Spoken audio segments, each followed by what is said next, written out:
Senate of Virginia, Richmond, Virginia.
Senate Committee Room, 1300.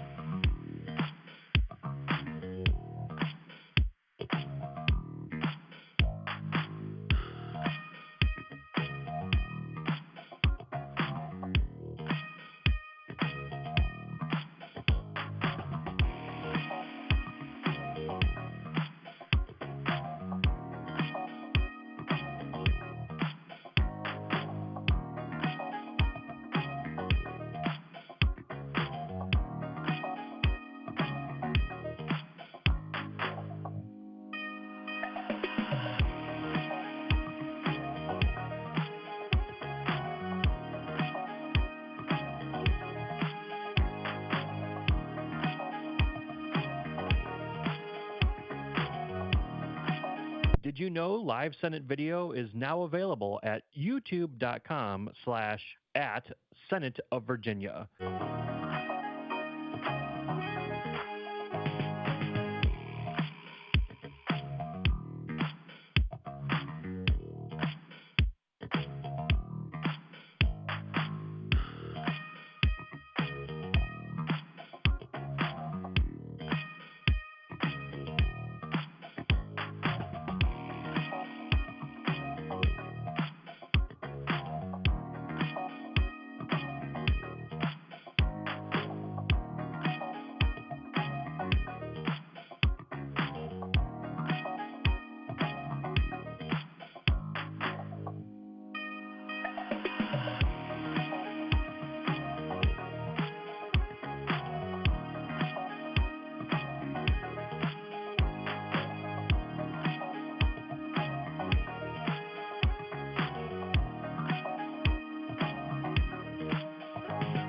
This is the Senate of Virginia, Richmond, Virginia.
Senate Committee Room, 1300.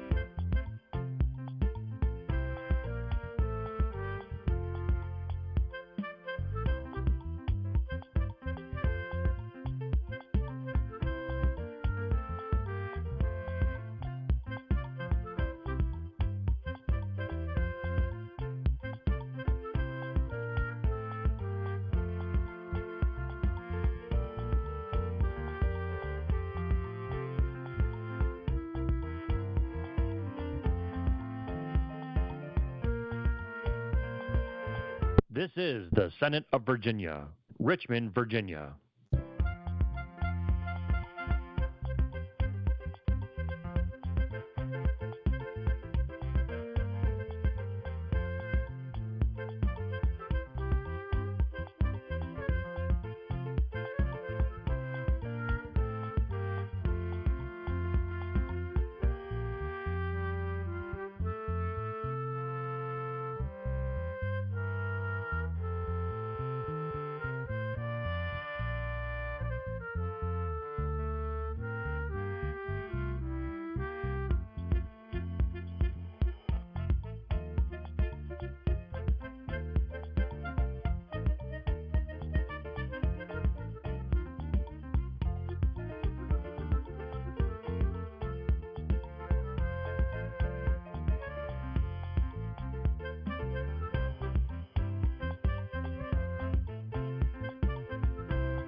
Senate Committee Room, 1300.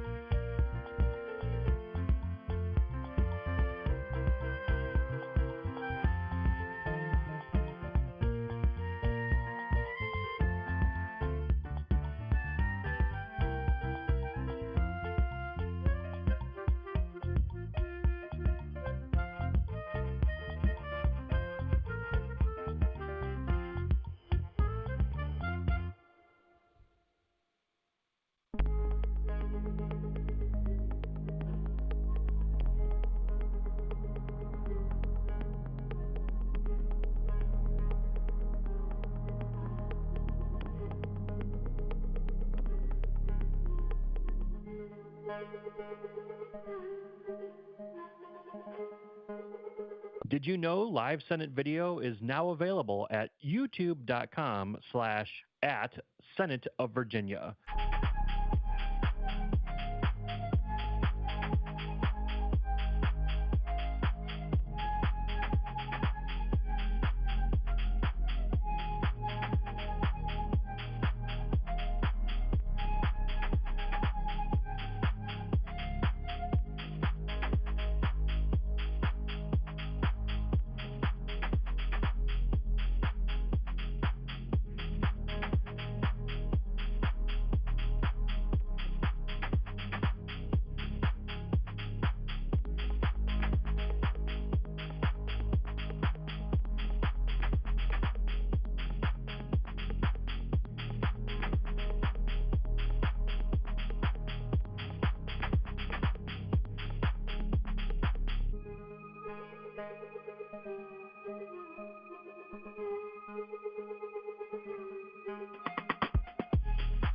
This is the Senate of Virginia, Richmond, Virginia.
Senate Committee Room, 1300.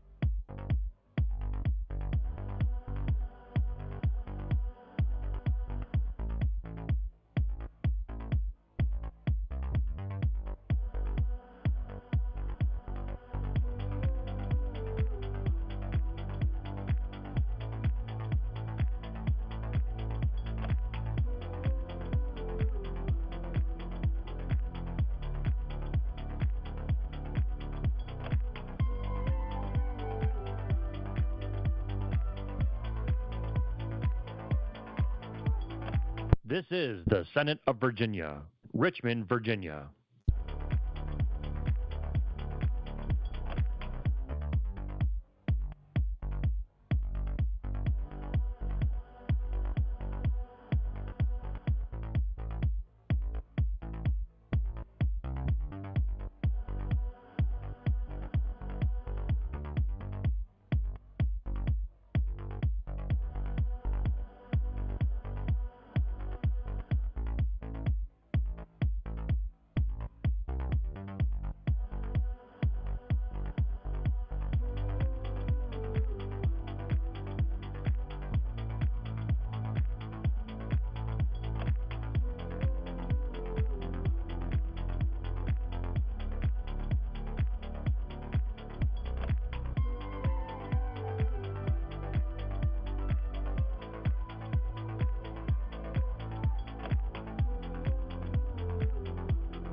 Senate Committee Room, 1300.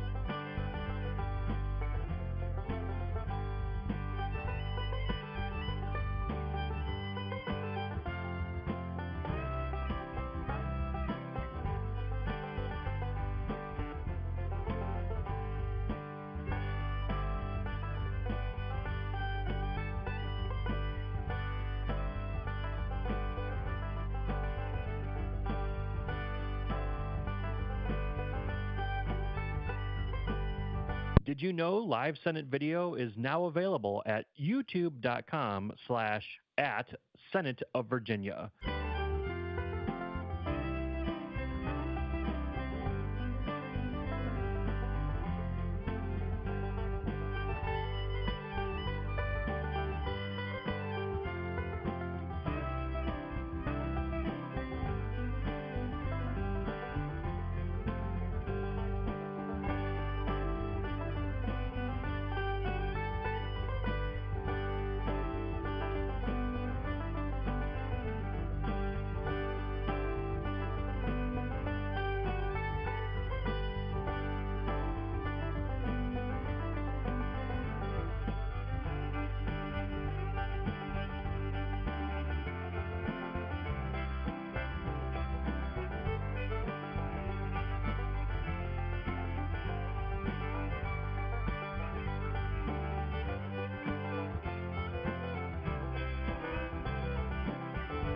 This is the Senate of Virginia, Richmond, Virginia.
Senate Committee Room, 1300.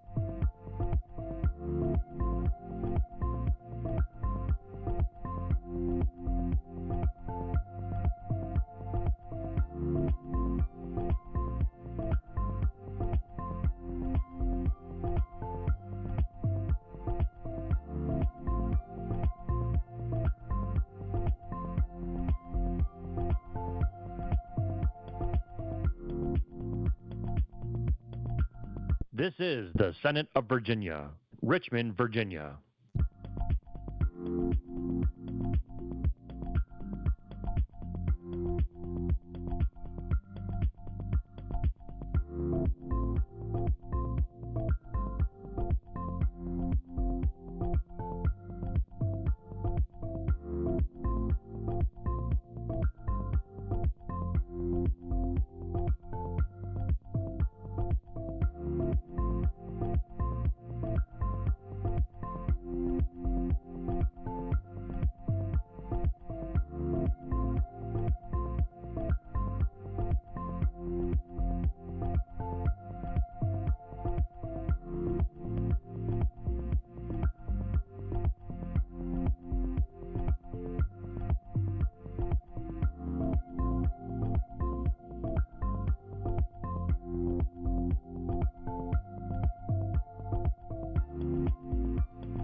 Senate Committee Room, 1300.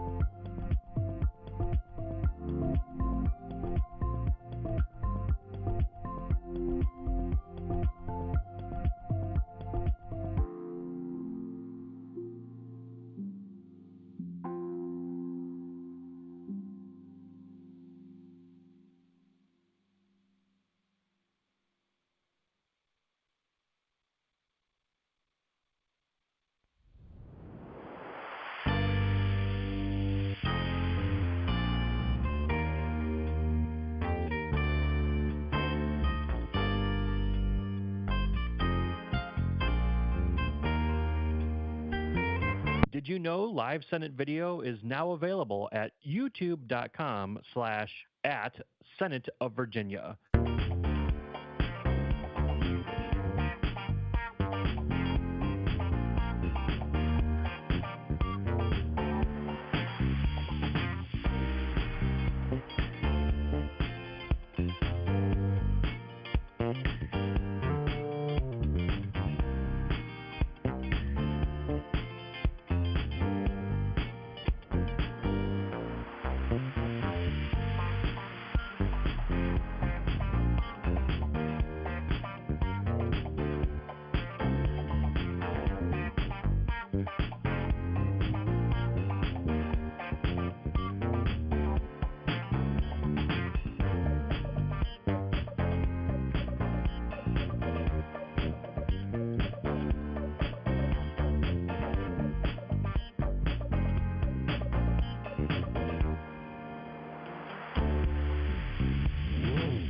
This is the Senate of Virginia, Richmond, Virginia.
Senate Committee Room, 1300.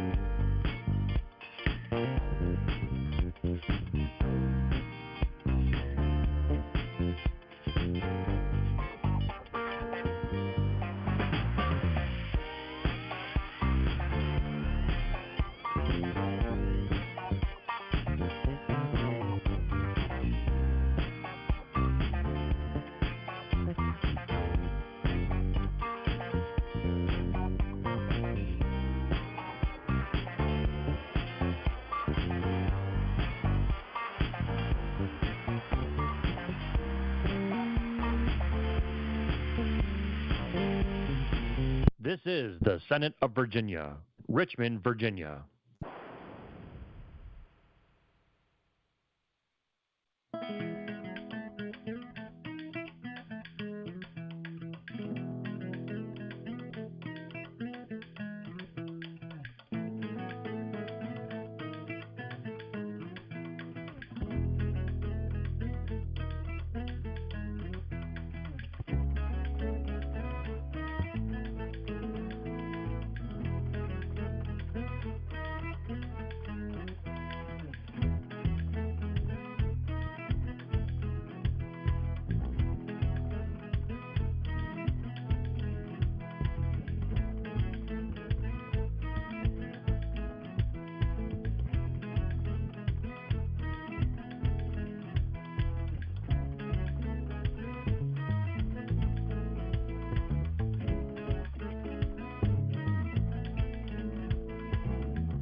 Senate Committee Room, 1300.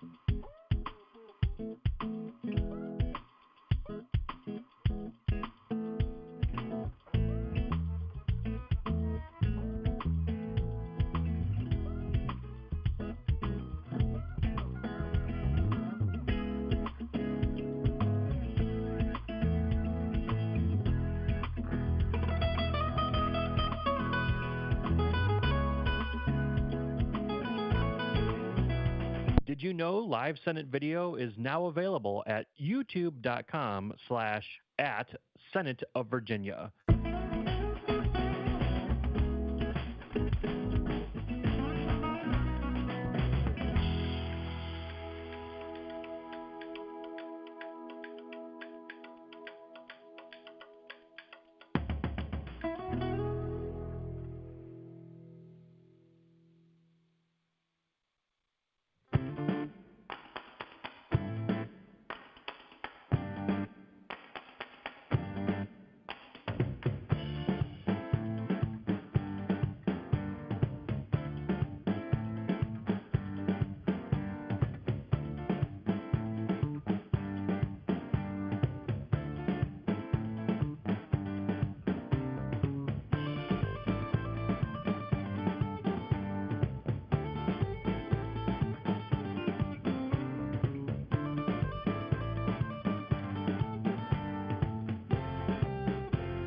This is the Senate of Virginia, Richmond, Virginia.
Senate Committee Room, 1300.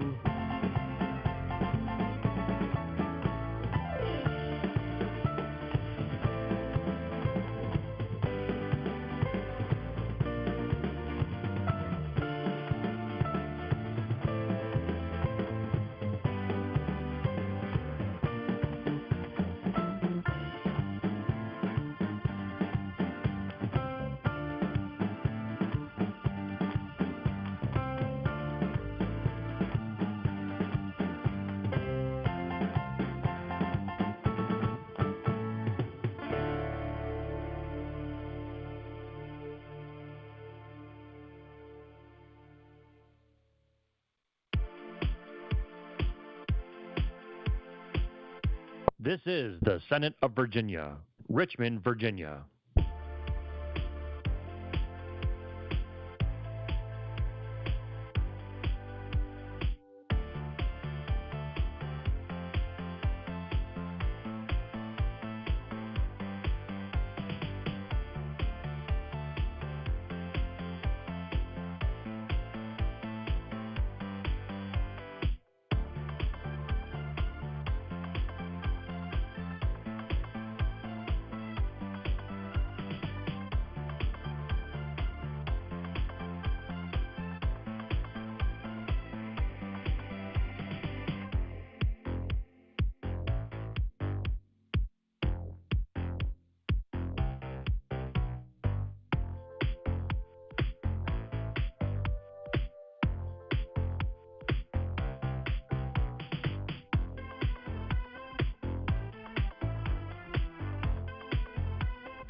Senate Committee Room, 1300.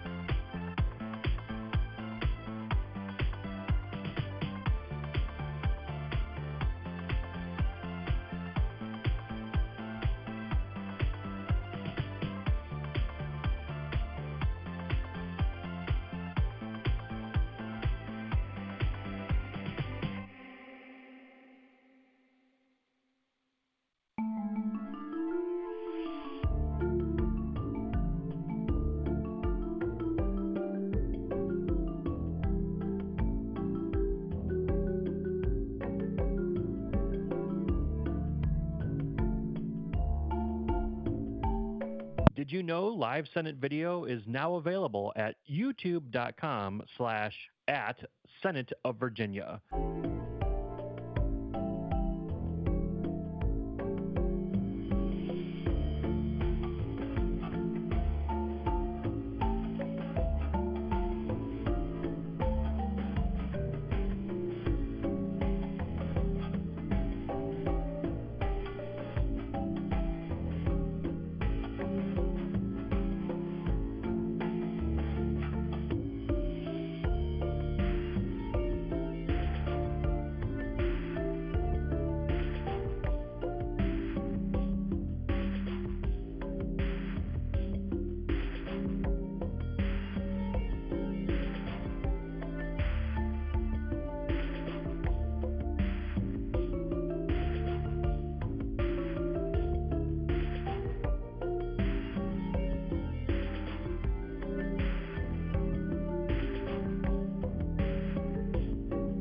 This is the Senate of Virginia, Richmond, Virginia.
Senate Committee Room, 1300.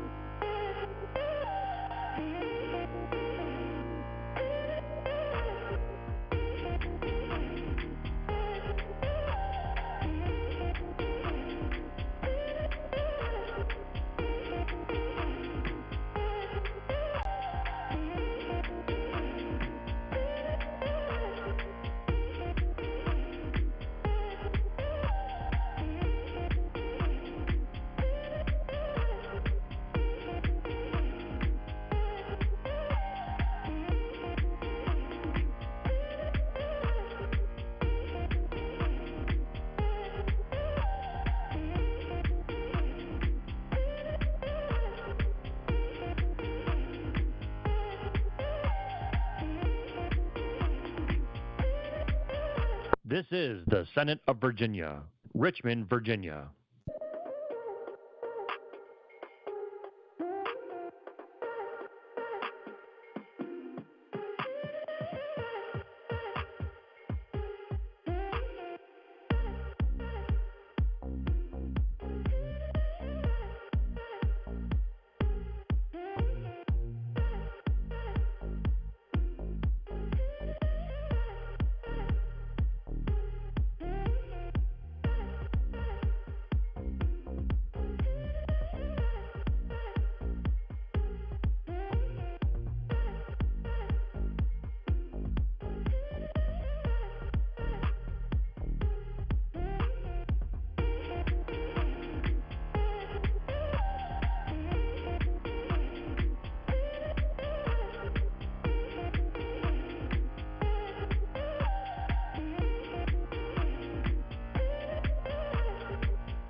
Senate Committee Room, 1300.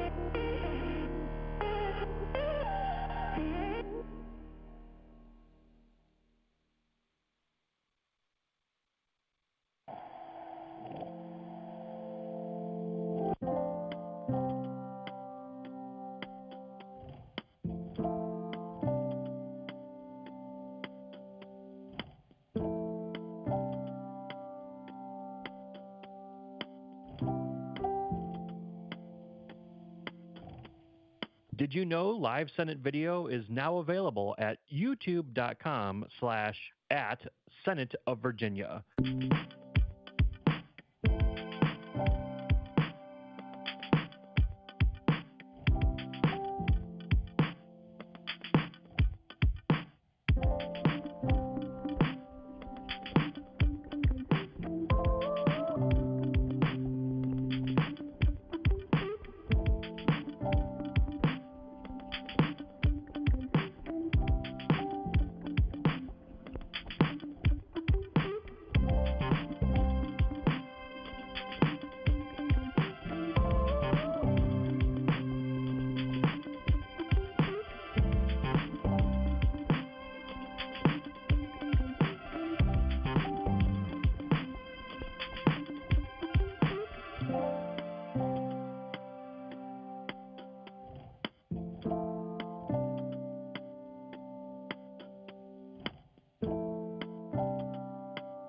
This is the Senate of Virginia, Richmond, Virginia.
Senate Committee Room, 1300.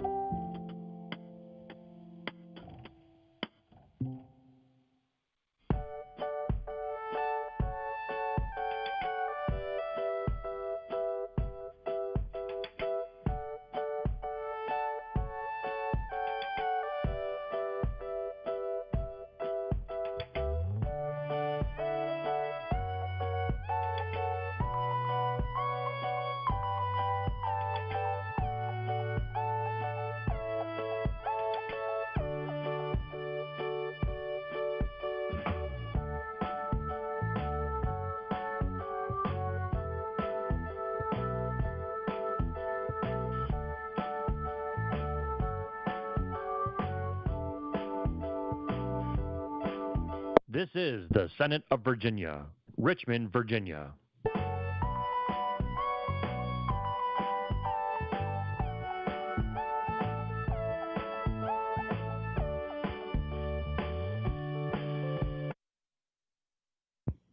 Good morning.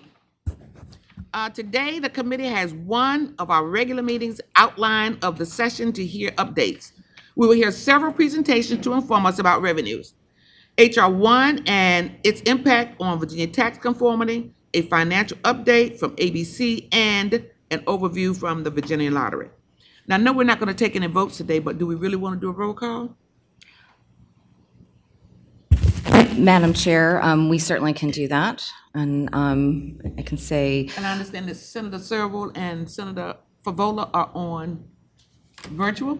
Yes, good morning. Okay, roll call, please. yes, ma'am. Senator Deeds, Senator Locke, Senator Marsden. Here. Senator Eben. Here. Senator McPike. Here. Senator Boysko. Senator Hashmi. Senator McDougall. Here. Senator Obenshane. Senator Pillion. Senator Stewart. Here. Madam Chair, you have a quorum. Thank you so much. Secretary Cummings? We would like for you to come forward and begin your remarks, sir.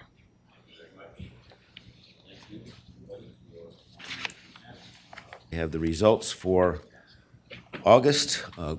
Solid month, continues pretty consistent with where we've been. August revenues did come in strong. Collections grew by 6.8% compared with last year, bringing our year-to-date growth to 7% year over year, or $287 million. For the month, revenues exceeded the forecast by $122 million. This is versus forecast, or 6.2%. And year-to-date, we are ahead of expectations by $266 million, or 6.5%.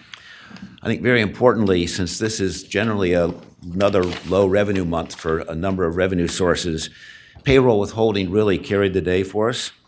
It's the main driver of this growth and the positive variance to forecast, which if you're going to see it in any category, that's really where you want to see it. Looking at the labor market, both U.S. and Virginia are still posting positive job growth, 0.9% year over year nationally, 0.8% here in the Commonwealth. And while the gap is narrowed, Virginia meaningfully continues to outperform the national average by about 20% from withholding. Importantly, withholding tied to federal agencies and contractors continues to remain stable relative to the prior year. On the consumer side, which we need to watch very closely, sentiment has come down. The Michigan study you'll see here. But households continue to spend. It's a lot like it was in the spring, negative Michigan sentiment study, but spending, retail spending, consumer spending continue to be positive. Core CPI rose from 2.8% in April to 3.1% in August, and core PCE increased from 2.6 to 2.9 in July. That's 1 month lag in PCE. Headline inflation shows a similar trend. So while the macroeconomy is clearly slowing, the overall picture of Virginia continues to show resilience. Customers still continue to spend. Revenues are ahead of forecast. And the data point toward a period of slower but continued growth. I think that's pretty consistent throughout. Here we can see the labor market is softening. Historically, we've had a healthier labor market than the nation, with a lower unemployment rate and higher labor force participation. While the gap has narrowed, as you can see in the left-hand chart, Virginia unemployment rate is still 20% below the national statistic. And needless to say, with the recent increases in this rate, where that gap has been narrowing, it's something that we are watching closely. Labor force participation has also edged down, declining 0.9% since the start of the year. But with these declines, as is the case for unemployment, we continue to maintain a stronger labor force participation versus the nation. That's an important advantage for the Commonwealth, obviously. Taken together, the trend is showing some softening in the labor market, but Virginia remains in a relatively strong position compared to the rest of the country. I want to remind everybody, because we talk about this every meeting, and I know people accuse me of trying to be overly rosy. I feel like I'm just reporting the facts. Our employment rate over the past 20 years in Virginia has been averaged 4.5%. And if you do talk to an economist and ask them what the rate of full employment is, it's going to be a 4 to 5% kind of zip code. So technically, we're still in a tight labor market. I think if you go back to post-COVID, where it was extremely tight, because we know just about every company you talk to would say that it was hard to find people to fill jobs. That's not as much what's happening right now for the reasons that show in the data, but we still are in a relatively tight position. The U.S. total non-farm payroll employment increased by 22,000 in August. Total employment is 0.9%. This is for the U.S., by the way, higher than 1 year ago. The change in total non-farm employment in June was revised down by 27,000, from 14,000 plus to negative 13,000. And then the change for July was revised up by 6,000, from 73,000 to 79,000. With these revisions, employment in June and July combined is 21,000 lower than previously reported. The largest contributors to growth in August were education and health services, leisure and hospitality, but constrained by losses in professional business services of 17 and the federal government, 15. Virginia's job growth has clearly slowed. It's just looking at the picture without the numbers, you can see that that's the case as we've trended down from post-COVID. But even with these slower months, employment in Virginia is still up 0.8% compared to a year ago. And while the pace of monthly job gains has slowed, overall employment levels remain higher than last year and continue to show modest year-over-year growth. You've seen this chart before. We are now breaking it down so we can track different regions. And you can see, again, we've overall have seen things slow down. The blue line is the year-over-year statistic. So just starting from the top left, Northern Virginia, I think, again, I'll say it, it's surprising. It still is up 0.6% versus things we hear around and about. Richmond has been the star performer. You just look at that chart in the last several months. Richmond is really in a good period of growth in a slower environment. Hampton Roads is the one that is flat, very slightly negative, and rest of Virginia is a pretty solid 1.4% overall. A lot of press, obviously, about the BLS statistics. We talked about it last month. And this is now, we've had a record, historic record in the revision. If you look at the 2025 on the left, the U.S. benchmark was marked down by, this is, remember, for the period ending March of 2025, that's when they come out with this re-benchmarking. And it was revised down by 911,000 workers, 0.6%. Just shifting to the right to see what actually happened to Virginia was down by 6,900 workers, or 0.2%. So about a third the rate of the national revision. And then if you look across, you can see how significant revisions have been over the last 8 years. And what I want to remind everybody is this is revised twice in the year. This is the first revision, preliminary benchmark revision, and there will be a second one in February of 2026 to the exact same data. And you can see, if you look, let's go down the left-hand side. If you, April 2024, so if you go back in time, the preliminary downward revision in 2024 was 818,000, and it went down to 598,000. The year before that, it was 306,000, and it was cut back to 187,000. So again, the degree of confidence that we can all have in these statistics is a challenge. It has become political, obviously, but I think people are determined we have to have a better source of data. The other observation that I've talked to our economists about, both Charles and Peter, is that if you compare Virginia revisions to the national revisions, every year Virginia has a more positive relative to the national revision, and it's something that we just can't explain, but it's so consistent that there's something going on in the nature of the data within Virginia that has it led to a very different kind of outcome. There's no comment in that of things that means things are better in Virginia. It just is something kind of strange going on within this whole tool that people rely on so heavily.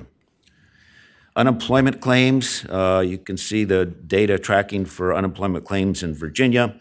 You can see the graph on the left, claims are higher than previous years. That's over the orange line. That's continued claims, which is what we are tracking more closely. That increase is tapered off a bit and seems to be holding steady around 20,000 currently. And on the right, this is compared to 10 and 30-year averages. Current claims actually have been quite flat, and have started to trend down in the last couple weeks, but relative to the 10-year average of about 20,000, we're right on top of that right now. I didn't include this, but last week, Go Virginia had an offsite, and they asked for an economic update. So I, along with Joe Mengedoth, who's an economist for the Fed, the two more senior people that we had asked to do it were in blackout period for FOMC meeting purposes. But Joe is an economist and put together his deck. And one of the charts that he shared was the job openings chart, which you know is we're north of 240,000 job openings that are out there, and it has ticked up in the last couple of weeks. And that would be at that level. He went back to 2014. I'd be happy to share this with you. We are actually at the high levels of only two periods where it's been matched between 2014 and 2020. And then layoffs and discharges outside of the pandemic period, we're really right on top of where you would say where it has been historically all the way back through 2014. So their view is, based upon the data they look at, is it's very consistent with how we're looking at Virginia as being resilient, continuing to perform, and obviously cautiously watching for the future. Another interesting data point is unemployment compensation for federal employees, and this is continued claims showing DC, Maryland, and Virginia. Virginia is 200 continued claims for federal employees alone. Again, I have this chart in front of me. I'm sorry, I didn't include it in my deck. Yeah, I'm so sorry.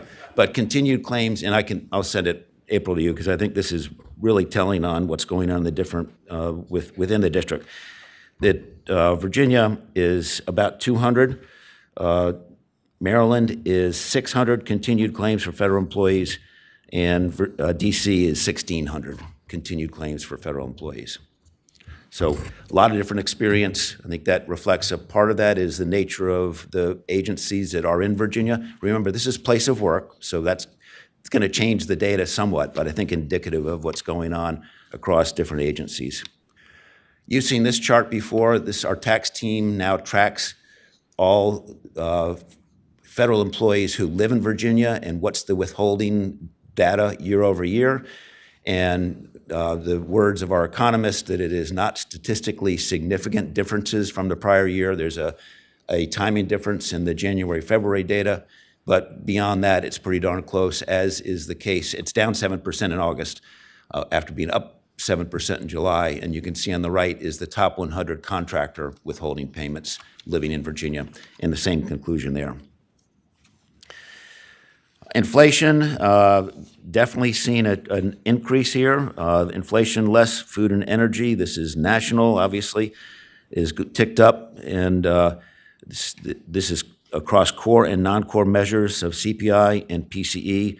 The rate of increase is relatively modest. Chair Powell at the Fed has noted that he expects the uptick to be, and not that it's done, but the uptick is a one-time increase that he thinks is reacting to changes in the trade policy, and we may see more of that. I think generally consensus is we will. It's a question of where it goes to, and I think everybody is just different timelines for when we'll start to see that effect and to what extent we will. I think back in the spring when tariffs were being talked about at astronomical levels, we're now talking about tariffs that on average are going to be in the plus or minus mid-teens, and how much of that gets its way through the consumer versus the rest of the chain, supply chain and distribution chain is yet to be seen, and we can all speculate on where that's going to come out. Consumer Sentiment Index, you can see here, we have had a drop over the last 2 months from the Michigan survey. But again, on the right, you can see the consumer continues to spend in terms of personal consumption expenditures. You've seen this chart before. This is the real data coming from our 1% local sales tax that our tax team is tracking. Let me just go down the chart to make sure that the regions, you may all know this, but I think it's and I know you will, but I want to be clear on it. Just going down, and actually out of the 9 regions on here, sorry, 8, we have 1 down, 2 down, 1 flat, and the rest are all up. The central region, which is Richmond, up 4.7 versus the 10-year average of, since 2010 average, sorry, 14-year average of 3.5. Eastern region is Eastern Shore and Northern Neck. That's our biggest, highest number and biggest increase over the historic growth. Hampton Roads, 3% historically at 2.8%. That's Norfolk, Virginia Beach, obviously. Northern would be Arlington, Fairfax, down to Fredericksburg. That is 3.2 historically, very strong 4.3%. Again, probably inconsistent with what people might expected.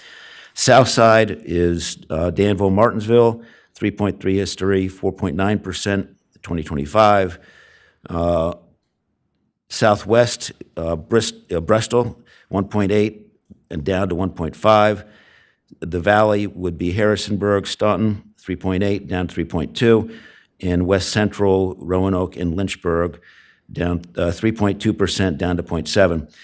Overall, over the 14 years, the growth is 3.3%, and actually this year is 3.7%. And again, I think it's a good number. I mean, it's obviously the consumers within Virginia are doing okay, and they are spending money.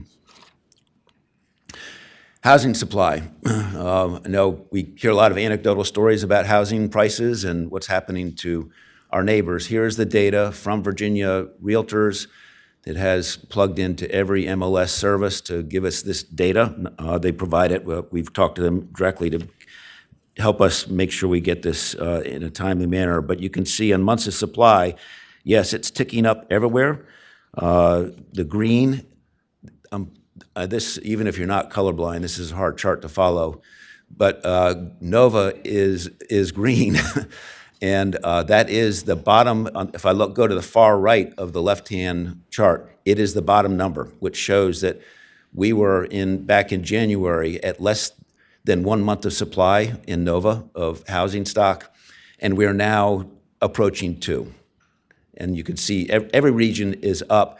But if you go back to pre-COVID, we're in Nova's case, we are still below where it was pre-COVID. And so we've been, obviously, since COVID, we have been in an extremely housing supply situation as people moved out, started to buy homes and leave more of the urban areas. On the median sale price, and this one is a real challenge, but on the far right, the low line again is Nova, which is basically flat year over year on housing prices. The next line is Richmond, which is up kind of 2.5%. And then the other two are all other and Hampton. So yeah, housing market is getting a bit softer or more supply in the market, which frankly has been needed because we know that's been a chief complaint is people can't find proper housing. And prices are all still flat to positive. Shifting to our numbers, August grew at 6.8%. This is actuals to actuals, 6.8% year over year for the first 2 months. I don't think anybody would have called that a few months ago, that we would see starting right now that we're going to see that kind of year over year growth. And the main point is you look at withholding. In the month of August, it was up 10%. And our economists, our revenue and economist team have looked at this, we're saying that can't be true, but they have not been able to find any anomalies in this. So I'm reluctant to say that indicates we're growing withholding by 10.3% as a reliable, or 10.8% as a reliable run rate going forward, but that's pretty extraordinary. If you look at then versus forecast, it's the same story because we have a very conservative forecast, as you know. And in August, we were up 10.3% in withholding. We're up 6.2% overall on GF revenues, August versus forecast.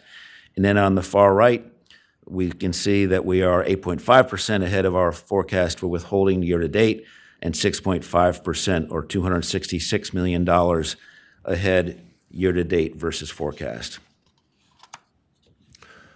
Shifting topics to grants.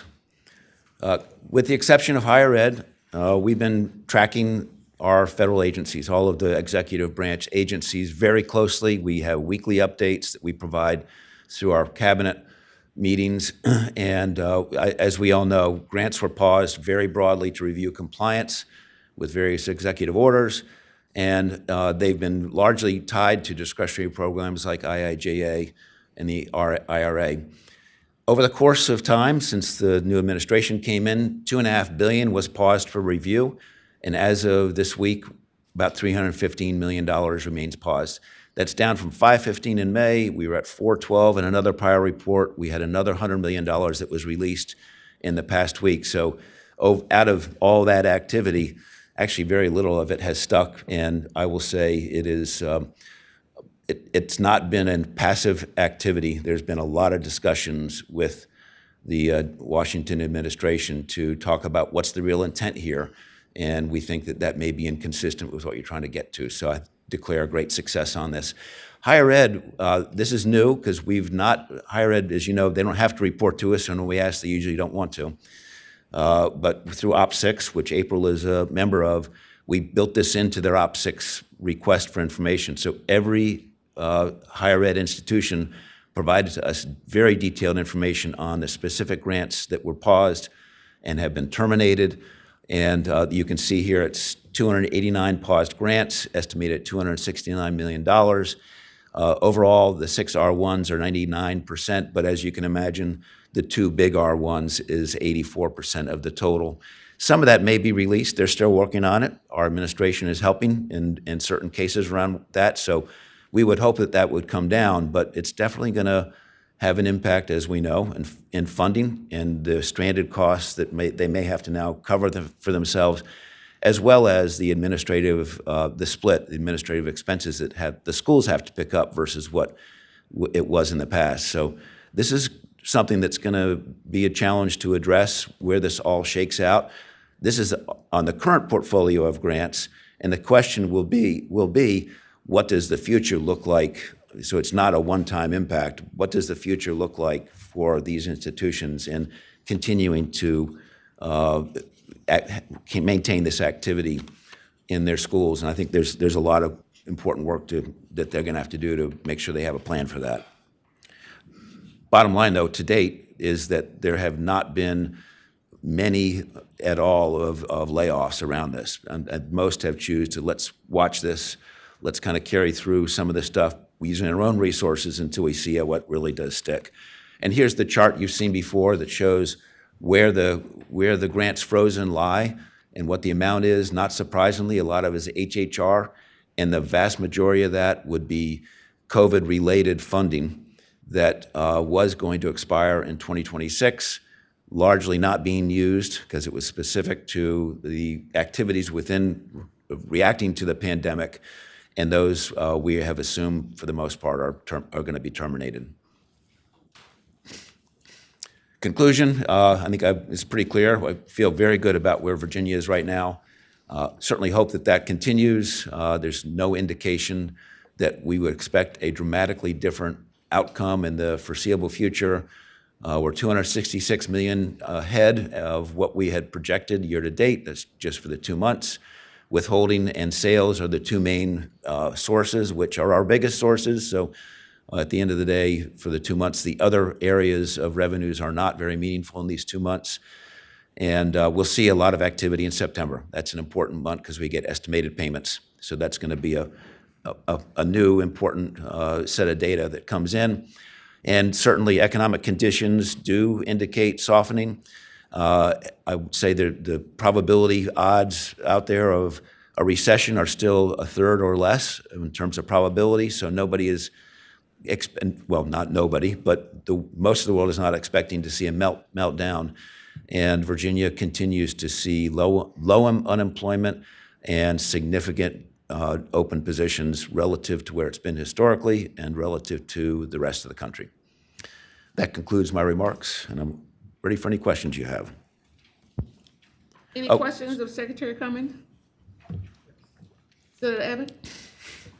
Thank you, Madam Chair.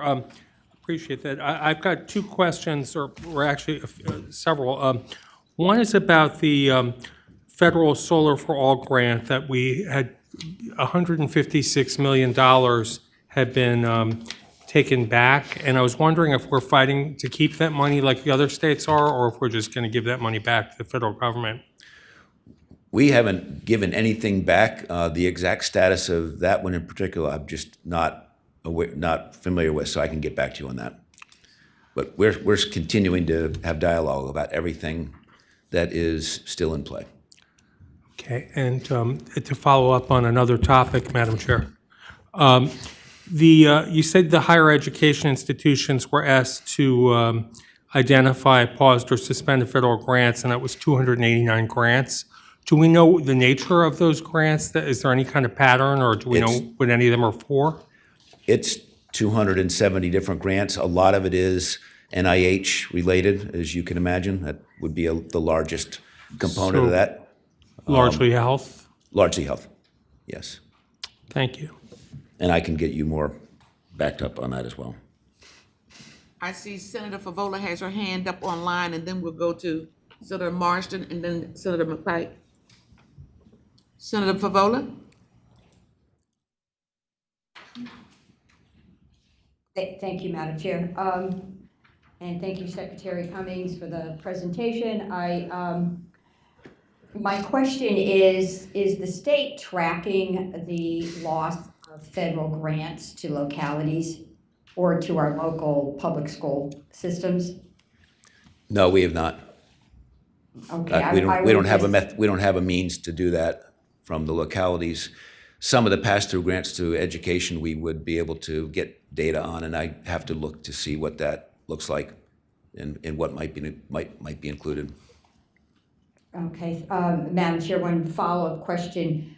Certainly the Northern Virginia schools are being told that they're at risk of losing funding based on certain policies they've passed. And it is unclear who's going to prevail, but there's a lawsuit pending. But I would argue that the loss to localities, because many of them have direct relationships with the federal government for various purposes, either research or activities that the federal government at one point thought localities were best able to do, I think that loss could be significant. So, and the localities will be looking to either their board of supervisors or the state to help fill the loss of dollars. And it would be helpful if there was any way we could get a handle on that. I agree. They, as you can imagine, they're not compelled to share info, and that would be I can't imagine the process to do that, but maybe we can find some macro data that could give us some indication, so we'll look into that. Okay. Thank you, Madam Chair. Maybe staff can find some creative ways as well. Thank you. Senator Marston and then Senator McPike. Thank you, Madam Chair. How are things looking in terms of, I know that the sales tax revenue seems to be stable and going up. How does that compare with consumer debt? Do we have any information on whether these purchases are being done through debt or? Yep. So we have a member of Gaker, Chad Eisel, who is with Capital One, and that he is a good source of info. We get it. We also have Fed membership, so we get input from the Fed on this as well. And what they're seeing is at the consumer debt credit card part of this is that things are actually very solid, and the balances are high. The repayment data is quite high. That actually they say that they're at the high end of full payment, where you're paying off your full balance. At the lower end it's kind of a barbell. You see that kind of mid to up is all very solid. At the lower end, there are some signs of weakness where people are missing payments at the lower balance level. But all in all, they feel very good about it. They also just recently bought Discover, and they're seeing the exact same data in the 30 million new card accounts that came in through that. Great, thank you. And Madam Chair, just one final Senator question. Marston, follow-up. College graduates, do you have any anecdotal or any data on the ability of our recent college graduates to obtain professional kinds of employment as opposed to temporary service work or whatever? Do you have any information on that? Just what I read, I'm sure like what you read, which is not data that we ask for from our higher ed institutions. We ask for it a year out about where they stand with their jobs. Sorry. It's the Fed calling. I don't have to answer this one. Oh, that must be the governor. No, it's definitely not. I don't have data on that. I'm sorry. I read that, and anecdotally, I would expect people are having to search a little bit harder. I think it's not reflected in the job data, but I think you have not only the stuff that might be happening where people are low hire, low fire mode right now, is the productivity gains in some of those jobs that is AI related as well. But I don't have data for you. Okay, thank you, Madam Chair. Thank you. Senator McBride. Thank you, Madam Chair. Mr. Secretary, thank you for your time this morning and presentation. Curious a little bit about how your team is preparing for not only September data, but obviously the October payroll data where you have federal workers shifting. I think a lot of us experienced something different than the numbers say in terms of forecasting a couple months ahead. I think the last report earlier this week was Northern Virginia homes have doubled in terms of supply. Obviously, the drop-off of those who took the buyout to drop off. Fork in the road, The right? fork in the road discussion. Obviously, your team is preparing to submit a budget to the General Assembly as the governor wraps up his term. How are you preparing the data for the forecast and the number of moving parts? Obviously, you've got to drop in federal employment activity potentially, and even at retirement, the replacement value. I think one of our earlier meetings, the economist said it's like a 1.6 to 1 ratio in terms of payroll data. And obviously, if you're going to a retirement system or other employment, you've got a gap. How is your team preparing and looking at the data sets that you do have at your fingertips to help us, well, help you prepare for a budget that's upcoming? I think, at least for me, I don't have a lot of surprise in the data, but I do worry about what's coming up based on what I see in neighborhoods across Northern Virginia, as well as sort of that next hit of data coming in September, October time. So just the budgeting process, we have our JABE, our Joint Advisory Board of Economists, that meets, Charles, what's the? October 8th? Oh, there we go, it's up here, right, this is the process. So we're just getting ready to kick off that process. We'll have the data on what happens in October, which is when that group will show up as an impact to the extent they have not found a new job. Their impact will be shown. So I believe that people continue to look at the gross number and don't take into account that a lot of those people who want to find jobs are going to find jobs. But that's an expectation, an opinion versus what others' opinions. So I'm not going to project that into what we're doing right now. We'll have that data, though, as we get into the process. And many things, frankly, over the next 60 or 90 days are going to be the JABE input, but then it's November when we have our Gaker meeting, late November. So all that, I think we're going to have really good visibility on what's happening with a little more time to see what actually is starting to hit the ground. And I think it's speculation for all of us at this point. Thank you, Madam Chair. I guess one other component is, do you have tracking of those that move out of state? I mean, for instance, one of our local Republicans running for the House of Delegates, you probably read, just had to move. He was unemployed from a federal contractor and laid off and has taken a job out of state and dropped out of the race. You know, there's different anecdotal things like that that are happening of people not finding necessarily employment in the region, or they've waited for months, not landing jobs, and now they're looking at other states. We can't get that on real time. We all have, as we all know in life, but particularly now, we can all find the anecdotes that we want to prove our point. And just yesterday, we had our quarterly management review with my team, the finance team. And in tax, actually, they have hired 2 former federal IRS employees working in DC to move to Richmond to fill open positions that they have. So I think there's a lot of stuff moving, and I think the good news is that we're not starting from an unemployment level that is, if anything, it's low. People have gotten used to very low unemployment rates. And while they're not all perfect fits, we do absolutely have a lot of open positions and a pipeline of 80,000 new jobs out of economic development over the next 5+ years. So I expect, I could be proven wrong, that it's going to land a lot better than people think it will land, but we'll see. And I think we're going to have really good data as we get into the meat of our budgeting process and having a sense on revenues. 'Cause I think these next few months are going to be really important. And by the way, we start with around $2 billion in the bank, recognizing that at this point in time, we probably want to call that one-time money that is going to be a great starting position to address some of the challenges that may appear, some that we know are real, but and then the big question is there anything that comes through the GACO process that could generate some run rate money?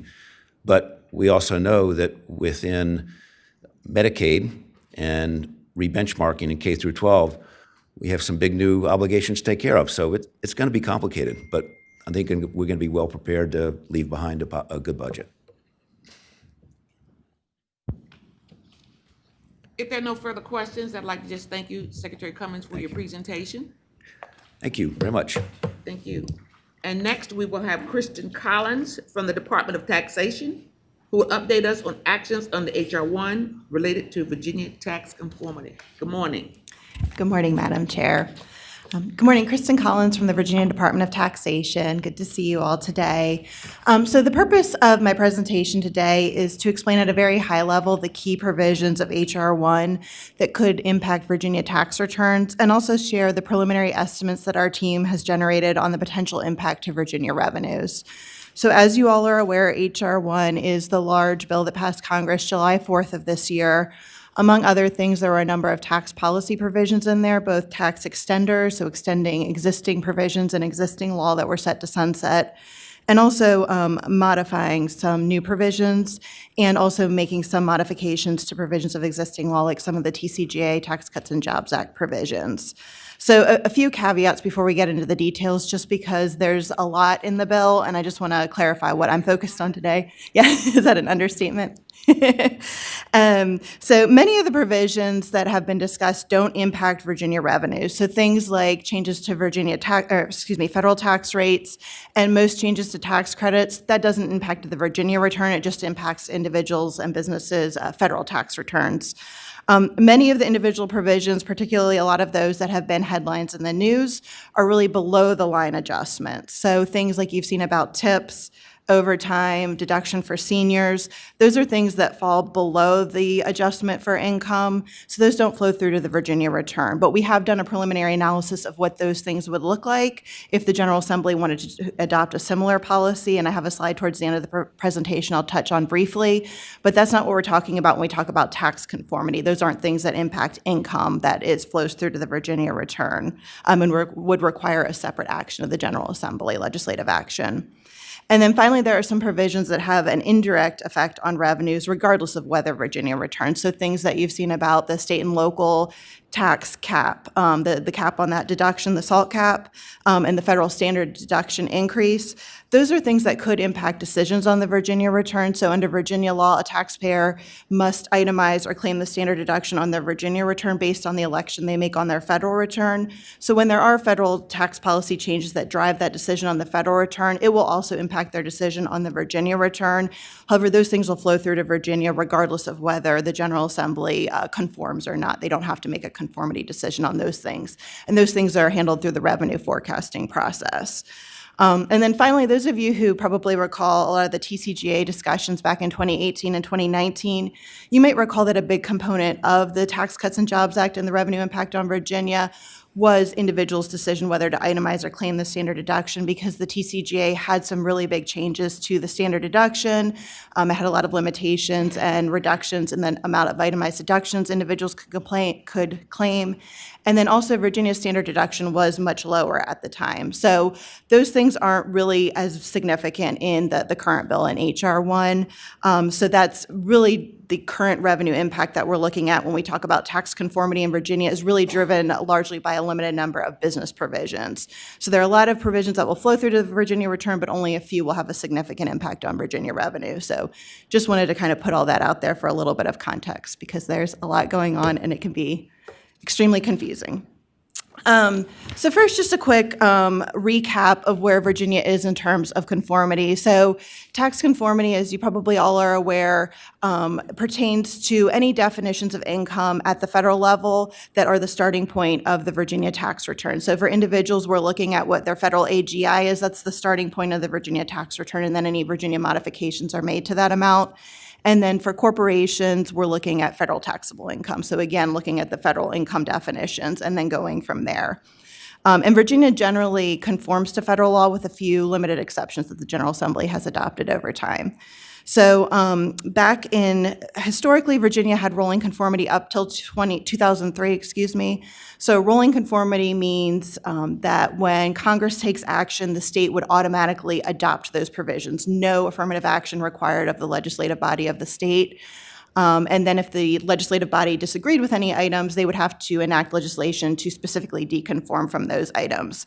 So Virginia had that up until 2003. Then for about 20 years, we had what's called fixed state conformity, where in order for the state to conform to changes to federal law, the state has to adopt explicit legislation conforming as of a specific date. So in Virginia, historically, that's been typically December 31st of each year. So each General Assembly, the General Assembly would advance the date by a year to make sure we adopt any changes that were enacted by Congress during the prior year. And then again, if there's anything specific the General Assembly disagreed with, they would deconform from those specific provisions. And then in 2023, we adopted rolling conformity with some thresholds. So Virginia, under that law change, would automatically conform unless a particular provision had an impact of more than $15 million on the state budget, or in aggregate throughout the year, all provisions had an impact of more than $75 million. The Appropriation Act that you all passed this past session in 2025 pauses that rolling conformity for any provisions during 25 and 26. So we essentially have reverted to fixed state conformity, except there's a provision that lets any extender, so any provisions of federal law that are extended, that don't modify the definitions of income, don't have an impact on state revenues, we would automatically conform to those items without legislative action. But otherwise, you'll need to pass legislation to conform to the federal changes. You have a question? I'm sorry. I think I might have missed something there. Yeah. I know you said we paused rolling conformity Yes, ma'am. for 2025. Just repeat that part again. Sure. So during this past session, during the 2025 session, as part of the Appropriation Act, you all made the election to pause rolling conformity, meaning that Virginia will not, for anything passed by Congress during calendar years 25 and 26, Virginia will not automatically conform, except for tax extenders that have no revenue impact. Otherwise, you'll need to adopt legislation to conform. Yep, sure. Any other questions before I move on? I know it's a lot of information. Okay. So moving on, so we kind of put things in those two buckets for purposes of this presentation. So there are extenders, which there are a limited number of those actually in HR 1 in the federal bill that are true extenders, meaning that they don't have an impact beyond just extending the sunset date or making something permanent. And then there are provisions that flow through to the Virginia return, meaning they are items that would impact those definitions of income, so AGI for individuals, federal taxable income for corporations, which are the starting point of the Virginia income tax. And for the extenders, so like I said, that's a provision that just merely extends existing law, doesn't have a revenue impact. And the reason Virginia, I believe, has adopted this policy is extenders don't have an impact on revenues. And the reason they don't have an impact on revenues is our revenue forecast generally assumes that any provision of federal or state law that has a sunset date in terms of tax policy, it assumes it will be extended because that's generally the case. And then if it's not extended, then we make adjustments to the revenue track. So the three extenders in HR 1, I'm not going to go into them in too much detail, but we can provide additional information if you're interested in these. One is a provision that allows rollovers from 529 plans to ABLE accounts without any tax adverse consequences. One is related to certain disaster-related personal casualty losses, just extends a provision of existing law. And then another is related to controlled foreign corporations, so it dictates the type of income that certain foreign corporations would report on their federal return. And again, because these are assumed in the forecast, there's no revenue impact, and Virginia automatically conforms to these three items. The bigger, more interesting piece for today's discussion really pertains to the provisions that would flow through to the Virginia return, and we kind of split these out into two slides. So this first slide here, slide 5, pertains to items that are modifying some of the larger provisions of the Tax Cuts and Jobs Act that passed in 2017. So the first one is an individual provision. It is a limit on itemized deductions that individuals can claim on their federal return. So when the Tax Cuts and Jobs Act was passed in 2017, Congress paused a limitation that they had in place that essentially required, prior to TCJA, required higher income individuals, so individuals making roughly $300,000 or more, the thresholds are indexed each year, but requiring higher income individuals to limit the amount of itemized deductions they could claim on their federal return. The TCJA suspended that. And in 2019, when Virginia enacted our legislative response to the Tax Cuts and Jobs Act, we opted to deconform from that suspension, which means we have this limitation in place for Virginia purposes still. We have since the Tax Cuts and Jobs Act was passed. What H.R. 1 does is it replaces that limitation with a new limitation. So the calculation's a little bit different, and then also the income amounts are a little bit higher. So it lines it up with the current top federal tax rate of 37% on the individual side, which is an income of $626,000 roughly or more. Those are the individuals that will be subject to the limitation at the federal level. And so some conversations in Virginia will probably be around, should we go ahead and adjust ours to conform to the federal? The other 4 provisions here are more business-related provisions. One deals with expensing, so requiring or allowing somebody, a business, to expense certain assets rather than depreciating them over a period of time. So it's really a timing issue. It gives them a greater benefit being able to claim them a little bit earlier. H.R. 1 increases the limits and the phase-out threshold for companies that benefit from this. So basically increases the benefit to companies. The third provision there, business interest deduction, there's been a lot of discussion and a lot of legislation in Virginia surrounding that deduction, but essentially the Tax Cuts and Jobs Act imposed a limitation on the amount of business interest that a business can deduct each year, limiting it to essentially 30% of a set amount of income. And what H.R. 1 does is it adjusts what that calculation of taxable income that is subject to the limit is. So essentially it increases the amount of the deduction for businesses that they can claim. And then the domestic research expenses, prior to the Tax Cuts and Jobs Act, companies were permitted to expense certain domestic research expenses. The Tax Cuts and Jobs Act required for certain taxable years for companies to amortize those over 5 years. So again, a timing issue. Instead of claiming the expenses up front, they had to claim them over a period of 5 years.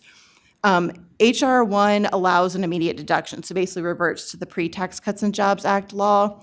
This provision is also retroactive, so for smaller businesses, they can actually not just make the change going forward for tax year 25 and forward, which is what the general rule is under H.R. 1.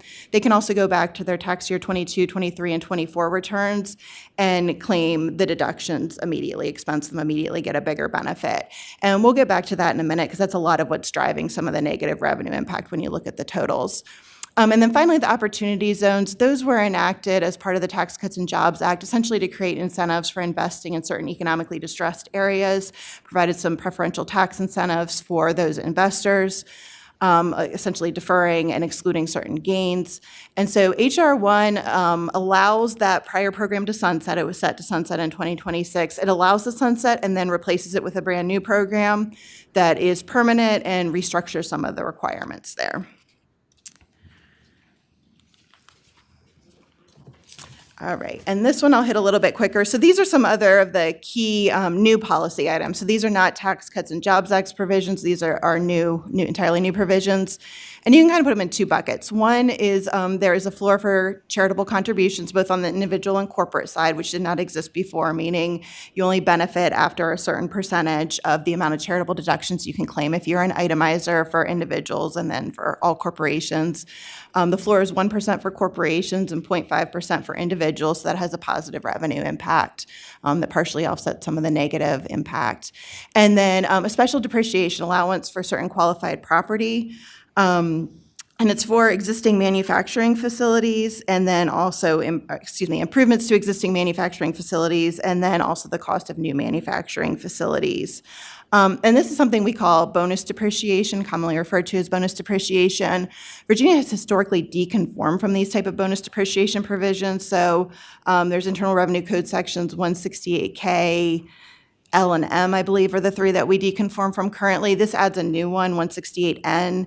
And Virginia's historically deconformed just because it's a large amount of money. And what that means, again, is a timing difference, right? Instead of claiming things over a very long period of time, you can claim them up front, which obviously has revenue implications for the state and then is a benefit to the taxpayers. So the key point for both this slide and the prior slide, because I know it's a lot of information, is General Assembly action is required to update our date of conformity to conform to any of these items. And then if there are specific items that you choose to deconform from, that can be part of the process as well. Just knowing that choosing to deconform from anything could require Virginia taxpayers to make modifications. Some of them could be complicated when they calculate their income for Virginia purposes. Senator Boy Scout. Thank you, Madam Chair. I have a question. If you could just clarify on the opportunity zones, would you be able to give us some more detail about what the restructuring actually contains? I will probably have to get back to you on that because it's quite complicated and I don't fully have all the details with me. But at a high level, yes, there's some changes to the requirements and essentially the companies and the taxpayers that already have benefited from this, their benefit will sunset and they would have to reapply for the new program and meet those benefits. But we can follow up with the details on that for you. Thank you, Madam Chair. I appreciate it. Follow up?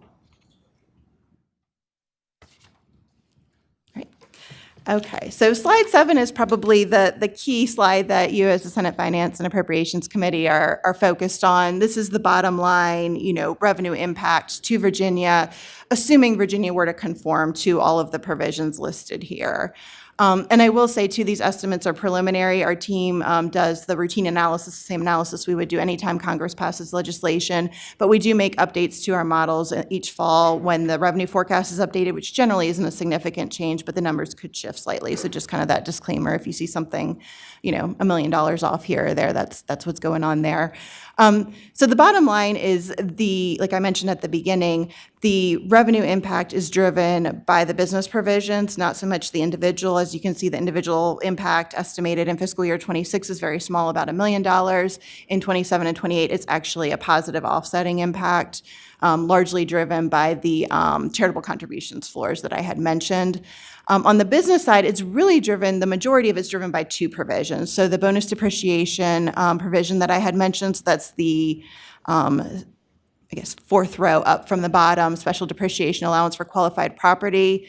That is the provision that I mentioned Virginia has historically deconformed from in the past. So that's a decision the General Assembly will have to make whether to conform to that or deconform.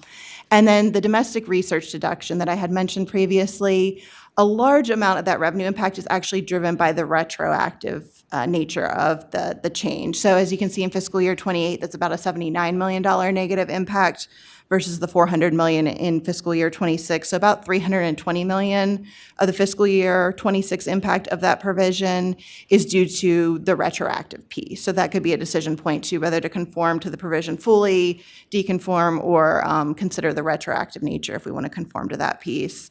And there's also a $37 million rough impact in fiscal year 27 from the retroactive piece. So that's that. Any questions on the numbers before I move forward? I know it's a lot, and we can. Any questions on the numbers before she moves on? Yeah. Okay. And we can provide more details to staff as needed too on what our assumptions were. Yeah. And then finally, before the final slide on the conformity piece is the impact to the 2026 filing season. And this is the main piece as the tax department we want to flag for you all. I'm sure a lot of you are already aware. But conformity legislation is extremely important to have a decision on as early as possible during session so that we can provide certainty to taxpayers and to electronic filing vendors as to what Virginia's policy is, so everyone can file their That's the reason I asked returns. the question, because I think that means that I'm probably gonna have to carry a rolling conformity bill. April will let me know what I need to do, but. Yes, thank you. We love when you carry it for us. We appreciate it very much. Thank you. And so not making a decision, typically we aim for early February, and sometimes it's later, but not having a decision early in the process could result in administrative issues for taxpayers, including delaying tax season potentially, requiring them to make numerous complex adjustments on their returns, and/or filing amended returns, which can be costly for taxpayers. So I'll pause there before I can also hit on the last slide if you want briefly, which are the Any questions other before four we move to the next provisions. slide? Madam Chairman, Senator McDougal? just if, I want to make sure I understand this, and we were trying to go back and forth to make sure I'm clear. The special depreciation is what most accountants refer to as bonus depreciation now, and that's on personal property or actual hard assets that you're depreciating instead of doing it over a longer period of time. You do it on a shorter, like a landscaping company, if they bought a lawnmower and a truck, they depreciate that in year one as opposed to having to do it over 5 years. Correct. Is that right? Okay. Yep, absolutely. So they would get the federal deduction, but they would pay more in state tax if we don't conform. Correct. Thank you. Any other questions? Okay, sure. Okay, so last slide, I promise.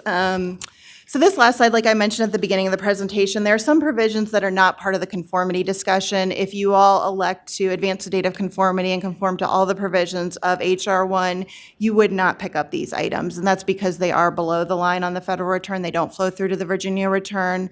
However, if you wanted to consider similar policies at the state level, this is an estimate of approximately what the impact would be to Virginia.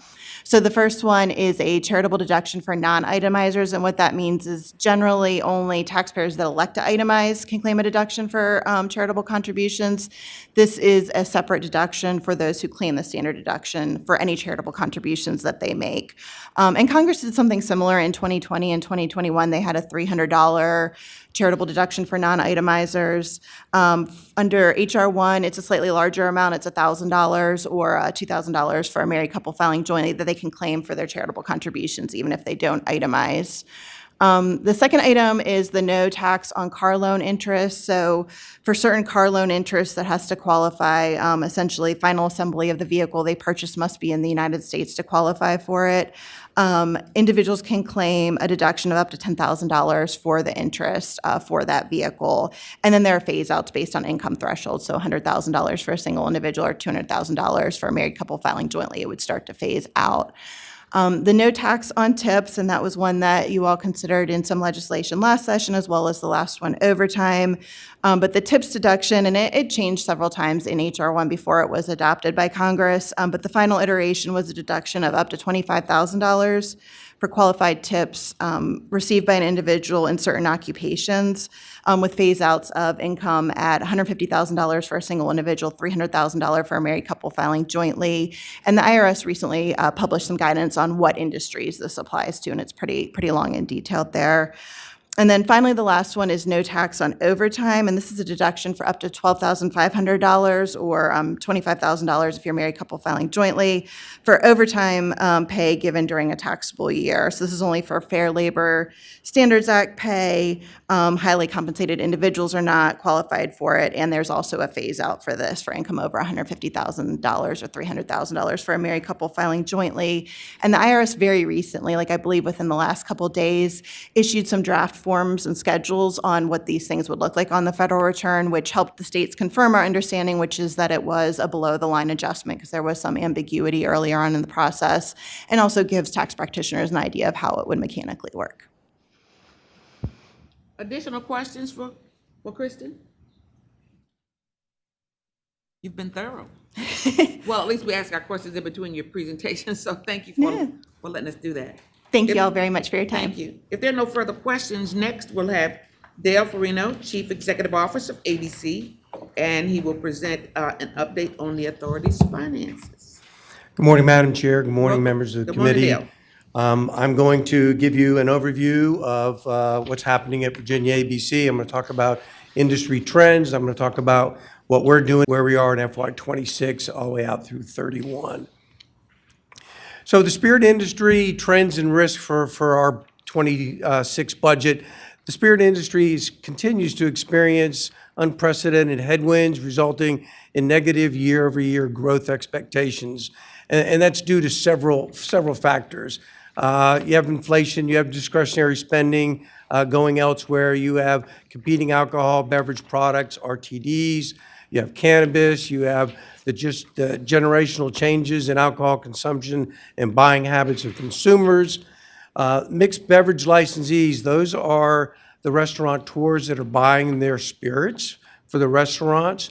Those traditionally represent about 18% of our revenue, and those declined by 2.5% last year, year over year, and compared to a 1.1 decline in our store retail sales. So we're seeing an effect not only in our retail stores, but obviously those consumer buying habits of our consumers, you can see through the decrease in the mixed beverage purchases.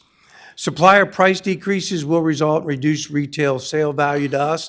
So we watch and collaborate with our suppliers to make sure we're just not dropping price. We want to make sure we're doing it from an innovation standpoint. And the impact on tariffs is unknown. We're kind of in a wait and see what's happening with tariffs. We work very closely with our supplier partners to make sure we're staying on top of that. Just so this committee knows that about 60% of our products that we bring into the state are imported.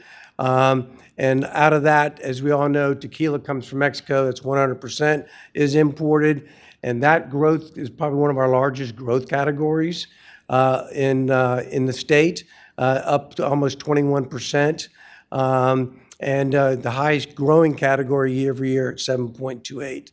So this continuing volatility across the alcohol industry, including spirits, beer, and wine, and all sectors of the alcohol industry, will continue to put downward pressure on our sales and our net profits going forward. So what is ABC doing to try to increase those sales opportunities? So I broke that down into two subcategories. Our relationship with our partners on the supplier side and what we're doing to modernize our stores. So we continue to have this open for business kind of mantra with our suppliers. We want them to know they can come into Virginia, they can sell their products, and that we'll give them the opportunity to do that. We do that by coming outside. We do 4 listings a year. We'll go outside that if we feel they have a product that we need to immediately get to the market. So we'll kind of go outside the norm and kind of get a speed to market for that. We're doing more in-store tastings in all of our retail stores.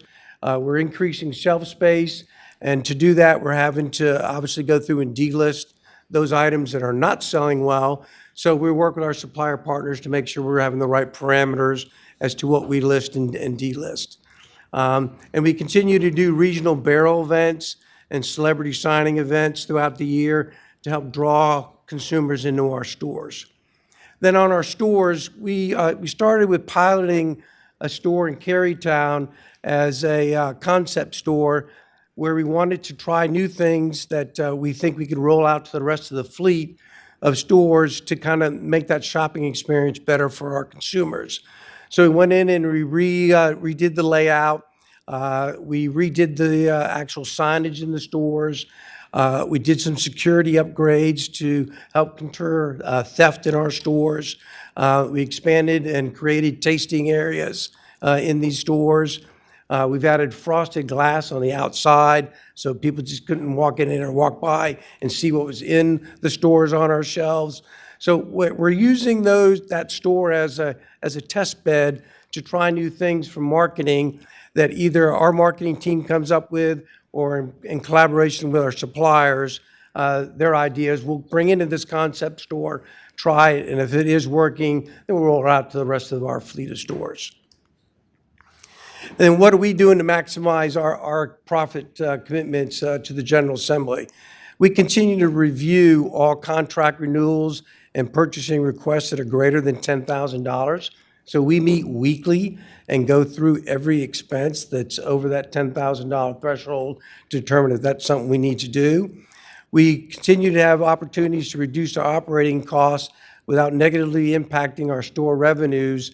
So we work with our real estate committee to achieve, favorable lease terms and identifying opportunities to improve overall profitability in our stores.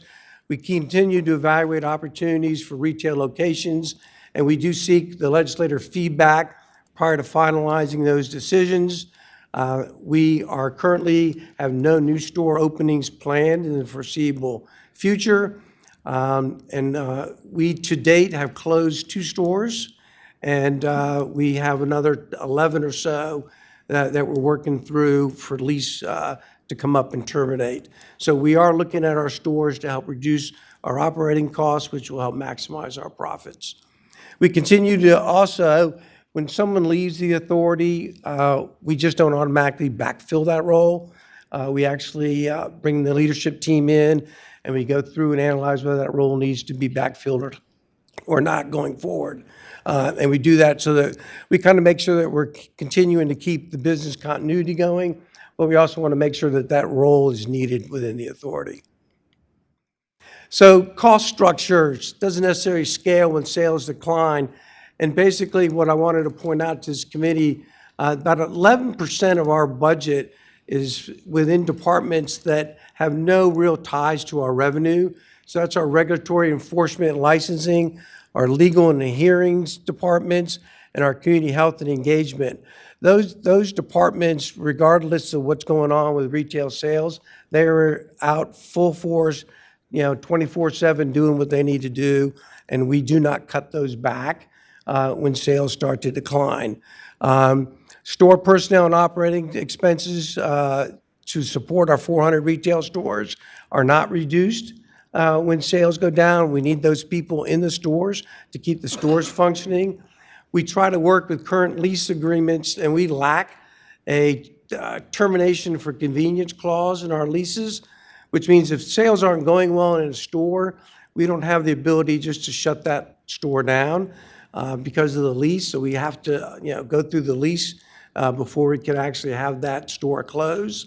And we've tried to go through, we updated our lease in the last year to try to make terms more favorable to us. And that's kind of an ongoing project as we deal with each landlord separately in each one of our store locations. So our continued cost-cutting measures are not sustainable and will result in lower year-over-year profit transfer expectations as our sales volumes decline.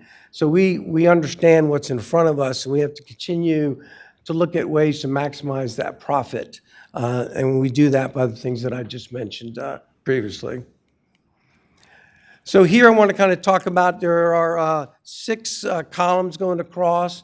I want to talk a little bit on column 2, which is FY25 actual. I just want to mention how we closed that FY year out. Our revenue was down 1.4%, but we are actually over-delivered our profits to the Commonwealth by about $14.6 million, and that's all the way down to the bottom of column number 2.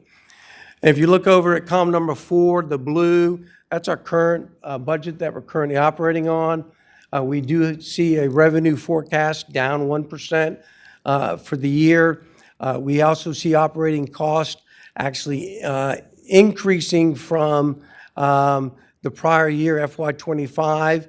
And this is, before I got here, our costs were spiraling out of control. We brought that under control very quickly. And this increase here are things that are kind of out of our kind of bailiwick: healthcare costs, salary extensions, promotions, et cetera. We are, even though with our expenses going up, that General Assembly profit transfer number requirement is 225.5. We are going to match what is in the budget bill for FY26. So we will meet that profit transfer number as we go through the year. And then columns 5 and 6 just kind of give you a breakdown of what the GACR is compared to the prior FY26 GACR, which is column 3, and then column 6 just does a breakdown in variance from columns 4 and 5. So how does Virginia continue to do?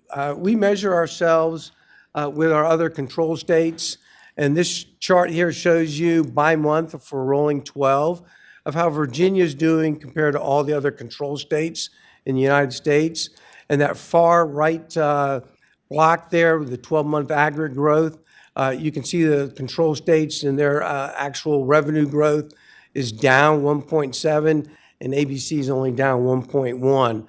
So we measured this, use this yardstick every month to kind of see what we're doing, and we partner with all these other control states as well as our suppliers to find the best practices that are going out in those other states, and they bring those to Virginia, and then we try to immediately get those to market as quick as we can so we can benefit from that. But despite the industry-wide declines, Virginia ABC continues to exceed the control state revenue growth. And that's something, like I said, we're very proud and excited we're able to see that, and we just need the collaboration to continue with our suppliers so that we can continue to show these trends. So GACR assumptions for 27 through 31. In our GACR forecast last year, the numbers, the actual revenue growth rates are higher than what you see on this chart. So for 2027, it was 1.1, 28 was 1.7, 29 was 2.0, and 30 was 2.1. So you can see we're going to adjust those forecasts when we present this to our board later this month. And again, that's just due to the continuing headwinds that we are facing in the industry. And that's also coming off some of those expense assumptions of inflation, freight volume, costs, healthcare, salary, wage increases, and of course, rent escalation. GACR forecasts are draft for what we're going to present to our board later this month. You see column 3 is what we're actually going to still give them an update on where we are in FY26, but you can see where we are in FY27, down 1% for revenue, FY28 down 1%, and then we start to see it flatten out in 29, 30, and 31.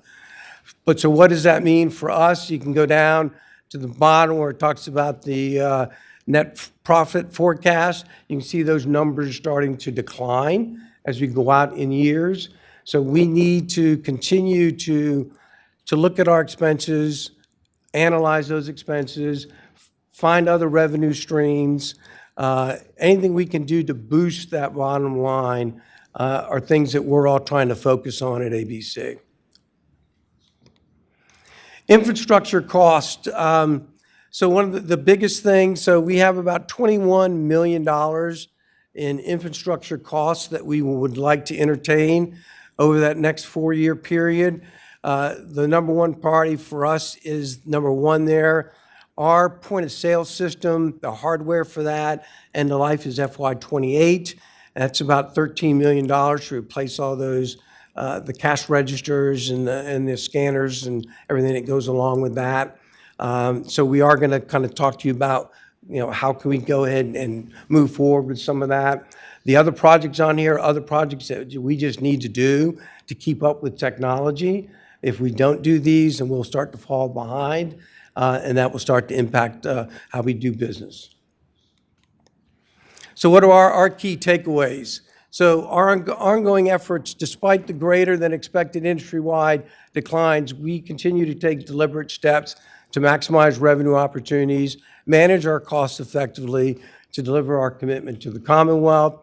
Our anticipated revenue growth across the spirit industry remains uncertain, as recent multi-year sales declines haven't occurred since a 15-year decline ended in the mid-1990s. Ongoing economic pressure, generational changes, and competition from cannabis and ready-to-drink products are anticipated to impact future sales growth. Expense and capital investments, our opportunity to continue recent cost-cutting efforts are not sustainable long-term due to the relatively fixed cost structure of operating 400 retail stores. Capital investments in retail point-of-sale systems, enhanced video camera monitoring systems, and software modernizations are needed to avoid technology obsolescence and enhance theft prevention. Profit transfer impact. The above factors all contributing to ABC's projected profit declines to the Commonwealth and reflected in that FY 27 to 31 GACRE forecast. Theft. I spoke to you all at theft last time I was before you. We continue to, theft was up from FY 24 to 25.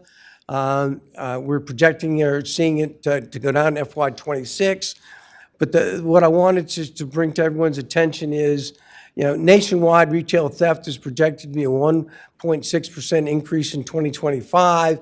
In Virginia, retail theft losses statewide is over $1.2 billion annually.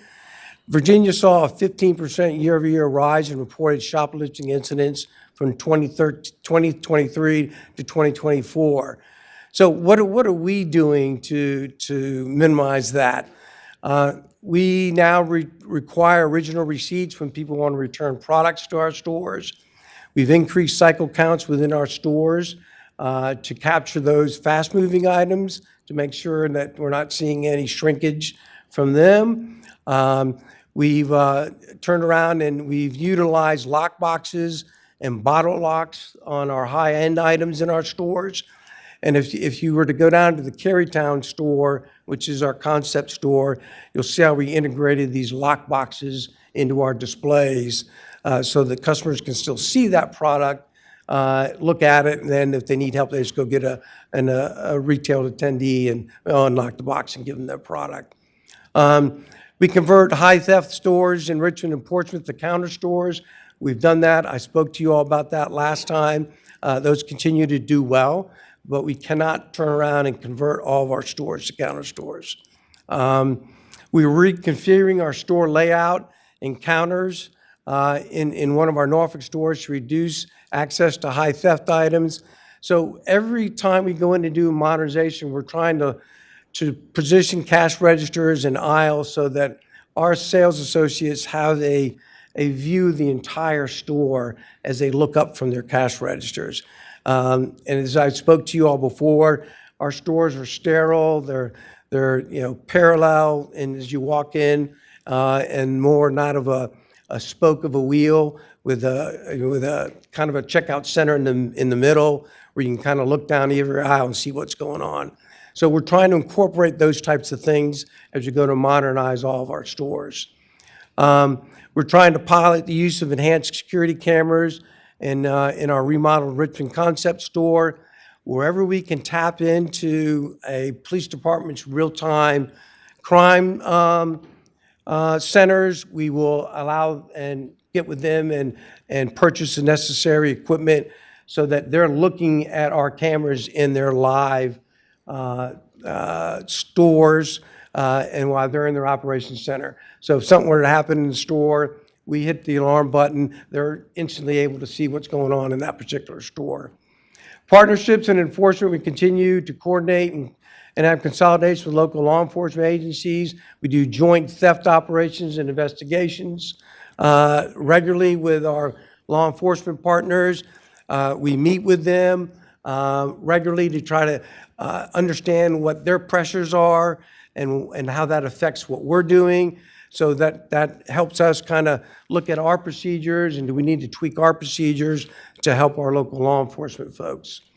And we continue to conduct retail safety training and theft training with all of our retail staff. We try to increase active consumer engagement on entry and offer assistance to reduce theft opportunities. And we try to also, one of the first things we did beginning of last year is we started to put double coverage or had double coverage in all of our larger stores so that people were not coming in and there was only one sales associate there and he or she may be in the back room or seeing another customer and not being able to kind of have another set of eyes. So we increased staffing in our stores to help with that as well. And that has really seemed to help us kind of have eyes in our stores. And that, ladies and gentlemen, is our update. And I'll field any questions. That's quite an update. We do have Senator Evans. Yeah, thank you. I had a question. Well, first, thanks for the presentation, Mr. Farino, and for your work. Two questions on slide 10 about the Gaker summary forecast.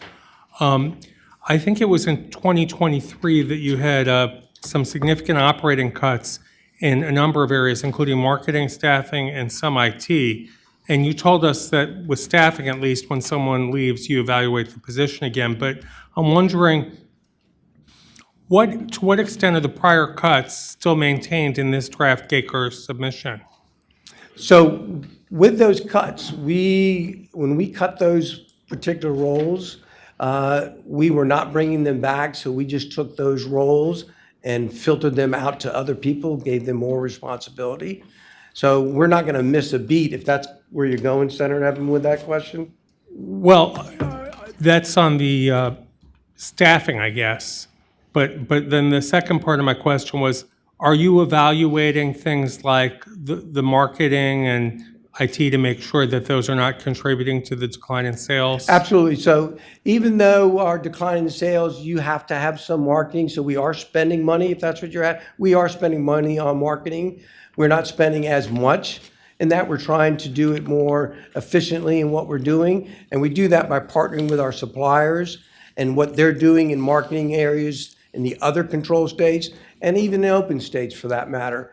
So even though we did cut those roles and we did cut those expenditures, we're still investing in those. They're not totally ever going to go away.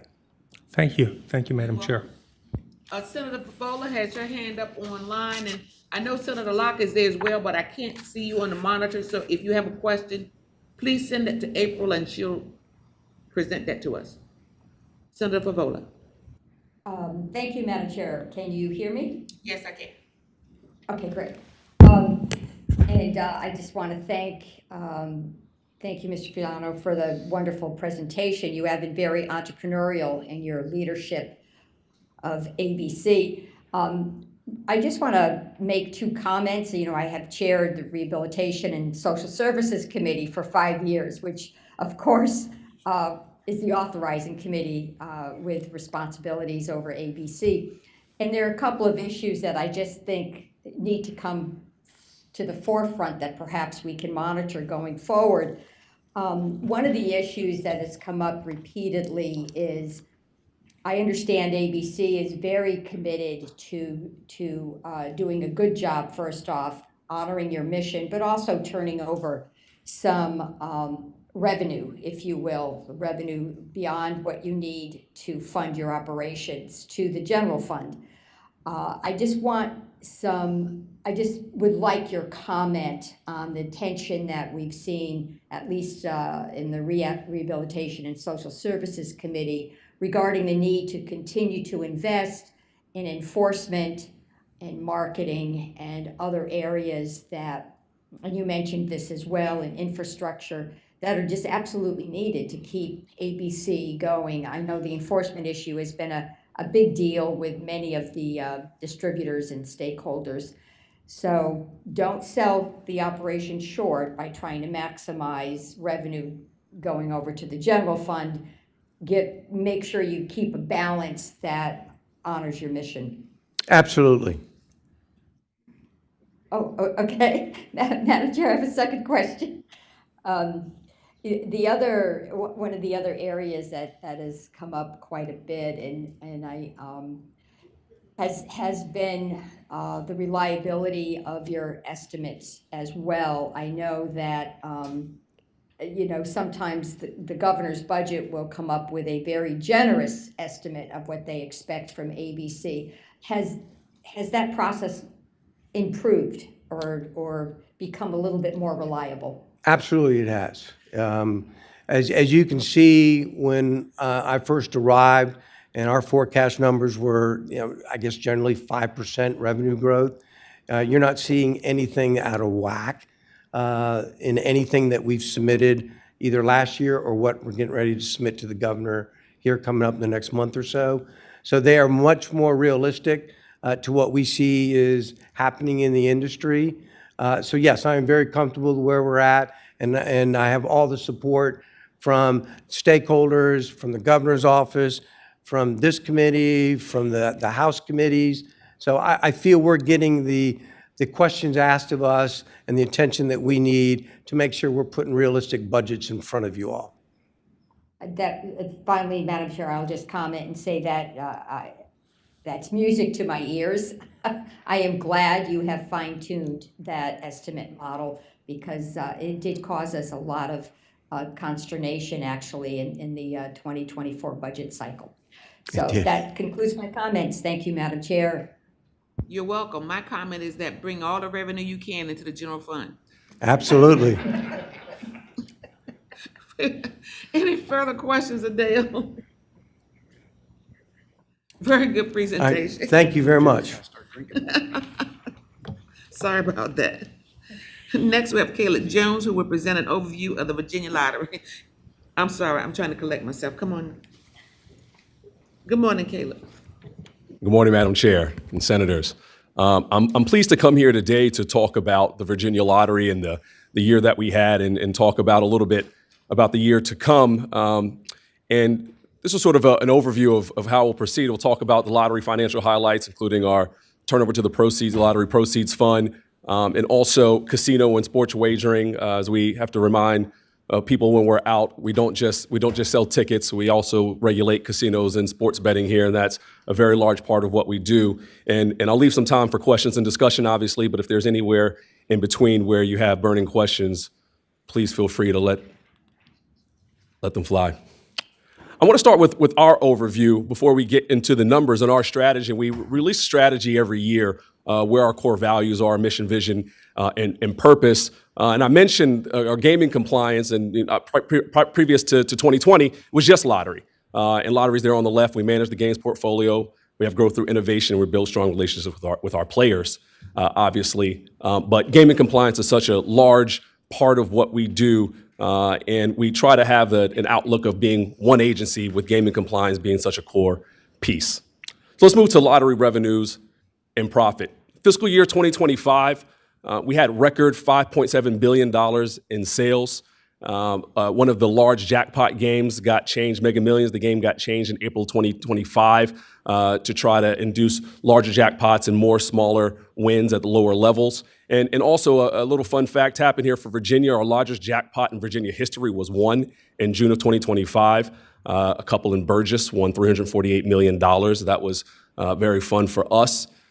Retail sales, however, did see some declines from our record levels in fiscal year 2024. One of the reasons was that we are sometimes subject to what the large jackpots do. When there's a lot of large jackpots, people run into the stores and buy. When there's not, sometimes they don't. And we saw that in fiscal year 2024 and increased retail competition with other forms of gaming as well. However, on the other side, our iLottery program, our nation-leading iLottery program, saw continued strong growth and went to record levels of almost $3.4 billion in overall sales, which represented a 16.5% growth year over year, even from last year. And I would be remiss not to mention our work that we do in responsible gaming. Obviously, Senator, as you mentioned, bring as much money as you can into the Commonwealth, but our charge is to do that in a way that's responsible and with integrity. And you see from bullets here that I'd like to highlight. One, we attended down in Danville, where one of our casinos is. There was a Breaking the Cycle Summit on addressing problem gambling back this past June. And I was pleased to be a speaker at that event talking about our efforts, but also talking about the combined efforts from all members of the community, including the community as stakeholders, in bringing together responsible gaming initiatives. We also have received the highest level of accreditation for Responsible Gaming Verification Program, which is a joint program between National Council on Problem Gambling and NASPL, a lottery group. And we also just recently won, just past week, a NASPL award for our responsible gaming ad, and also recently won a National Council on Problem Gambling Impact Award for our outreach and our ad about having scratchers for kids as bad gifts. You can play, just not at that age. On to the numbers. Fiscal year 2025, as I mentioned, was a record-setting year for sales, and the two columns in the middle show our categories of games and our change from goal year to year on the right. And as you can see, we were slightly down from our projected goals in sales, but as we'll talk about a little bit further, we actually had positive revenue through some other items we were able to undertake. And I note very specifically on this slide, if you see the lines on Mega Millions and Powerball, those are games, the national games that we don't control. The balls bounce how they bounce. And this past year, we saw lower jackpot levels in those, and therefore you saw some large variances year over year. But as I mentioned, you see at the very bottom, the penultimate line here is our iLottery program, which was up significantly, and some other items as well. But overall, we were very, very, very close to sales goal, and like I said, a record-setting year. This talks a little bit about our efficiency levels, our rates at which we pay out. And our prize expense is very important to the lottery, right? Our revenue minus our prize expense gets us very close to what our profit is. And I want to point out the very last line of operating expenses. We had forecast operating expenses of 4.3%. We're authorized for 10%. In fiscal year 2024, we set an all-time record at 3.8%. We were very close again to that at 4% operating efficiency, which is astounding for our agency. And I note as well, 4.0 versus 4.3, why is he talking about this for 2.5 minutes straight? At our level of sales, at $5.7 billion in sales, 0.3% in additional operating efficiency equals 17 million real dollars back to the lottery proceeds fund. So that number we look at, and we pride ourselves on being as efficient as possible, because even if sales are slightly lower in some categories and we're able to make efficiency gains, that turns into real dollars back into the proceeds fund. This shows some years previous and what the sales versus the forecast was in this past fiscal year. And I point out again that you look at that jackpot column in the middle. You can see year to year, that number jumps around. And then you look at on the far right is our instance category. That's our iLottery category. That has grown steady from year to year, something we're happy about. And then also, if you look at the far left, the scratch column, this is something that you can see has some fluctuation in it. This past fiscal year, this past actual, we're about 1.28 billion there, which was down. We're hoping to have some increases in that. And we're implementing some strategies that we think are important, including expanding what we think our retail base can be. Right now, about 90% of retailers for the Virginia Lottery are convenience stores and grocery stores. And we're looking for ways to expand that into other forms of retail, including bars, restaurants, and QSR stores as well. The profits, as we talked about, this past fiscal year, we turned over $901.5 billion in profit, which was 33 million above goal. So we are extraordinarily excited about that and happy with that result. To have that coming off of a $934 million turnover year, having back-to-back years of $900 million. The first time the Virginia Lottery went over $900 million was last year, and we were to back that up with another very, very strong profit turnover year. And these are the actual transfers, which differ from the profits in that it includes the residual from the previous year. So this year we turned over $943.8 million, which include the residual $75.6 million from operations from last year. And I want to go line by line into these rows here to talk about them. At the very bottom, that's our lottery proceeds fund. That's the $943 million that goes directly to K through 12 public education here in the Commonwealth. The top line, or the next three lines, however, are money that goes to the Commonwealth but aren't captured directly in our proceeds fund, but are very important because you can see how big those numbers get. The top line is the Virginia tax withholding. That's for every prize that's won over $5,000, we automatically withhold that taxation from players. And that's where you see that top number. The next two numbers are somewhat lesser known, but unsung heroes as to what we do. First is the debt set-off.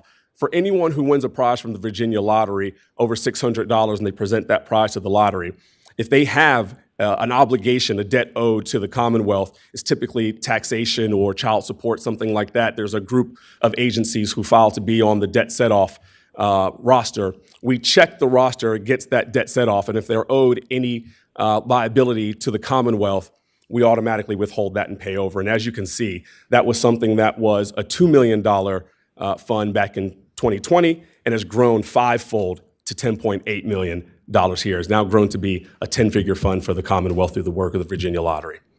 And also the literary fund, that comes from unclaimed prizes. If you've got a ticket and you don't claim it within the 180-day window, that goes directly into the literary fund. So those numbers that you see here, that 22, 32, 38, some odd $39 million you see there is on top of the 943 that gets captured directly to those funds and not just directly to the lottery proceeds. And so those are extraordinarily important to us as well. And talking about what we foresee a little bit into the future, the $943 million, as I mentioned, is what we turned over here in fiscal year 2025.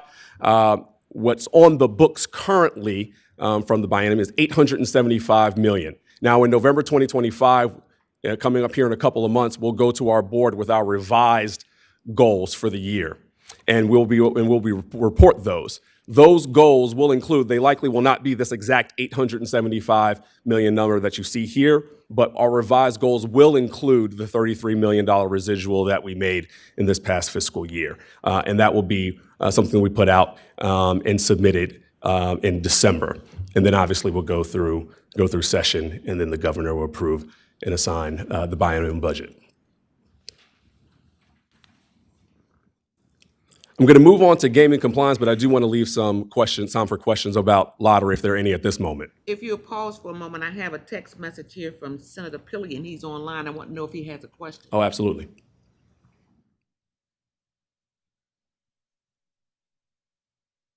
Oh, no? Okay. Continue. Senator Eben. Yeah. Thank you. On your chart, I noticed that the online iLottery looks like our number one product. What kind of controls are there so that people don't, like problem gaming controls, so that people who want to gamble in the middle of the night repeatedly over and over and over on the iLottery, are there any controls on that? Yeah, so there are limits that are set, that players can set limits in the program, and we encourage them to do so. Also, we're going to be introducing additional controls as well. So, for example, we're exploring ways in which people will be able to get messages that pop up. And currently what happens is if you're playing for a certain amount of time, you'll get a message saying, hey, listen, you've been playing for a little while, you might want to take a break. But we're looking to augment that as well. So, for example, at random intervals, for example, players can receive questions regarding problem gambling issues or responsible gaming issues, and allow them to answer those questions to move forward. So we're exploring, in addition to what we currently have, we're exploring additional ways to add those protections. But players have the ability to set limits. They get messages when they're playing for a certain amount of periodic time, and we're exploring additional avenues as well, in addition to the general outreach that we do. So, Madam Chair, just to follow up, if a player doesn't set a limit themselves, they could just keep gambling repeatedly in the middle of the night without any controls, or whatever time of day. Theoretically, we very highly encourage players to set their limits. There's also methodologies that we're able to explore that require them to set a limit. I need to go back to see whether or not we already have that implemented, but that's certainly something that's on our radar. Just that. Thank you. You're welcome. Further questions before he moves on? Okay, he answered the question. Thank you. Go right ahead, Caleb.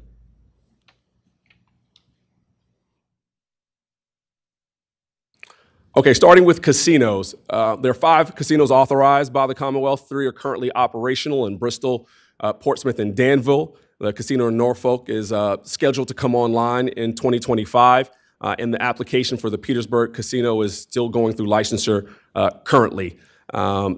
talking about taxation, there's graduated tax rates that we'll go through, which about 2/3 go to school construction fund. Talking about the taxation, the 18% is taxed on the first 200 million of adjusted gaming revenue annually. And it's important to note the distinction here. This is on the calendar year. 24% on the next 200 million in adjusted gaming revenue on the calendar year, and 30% on the next 200 after that. Currently, no one has hit. We have had casinos hit the second apron of the 24%.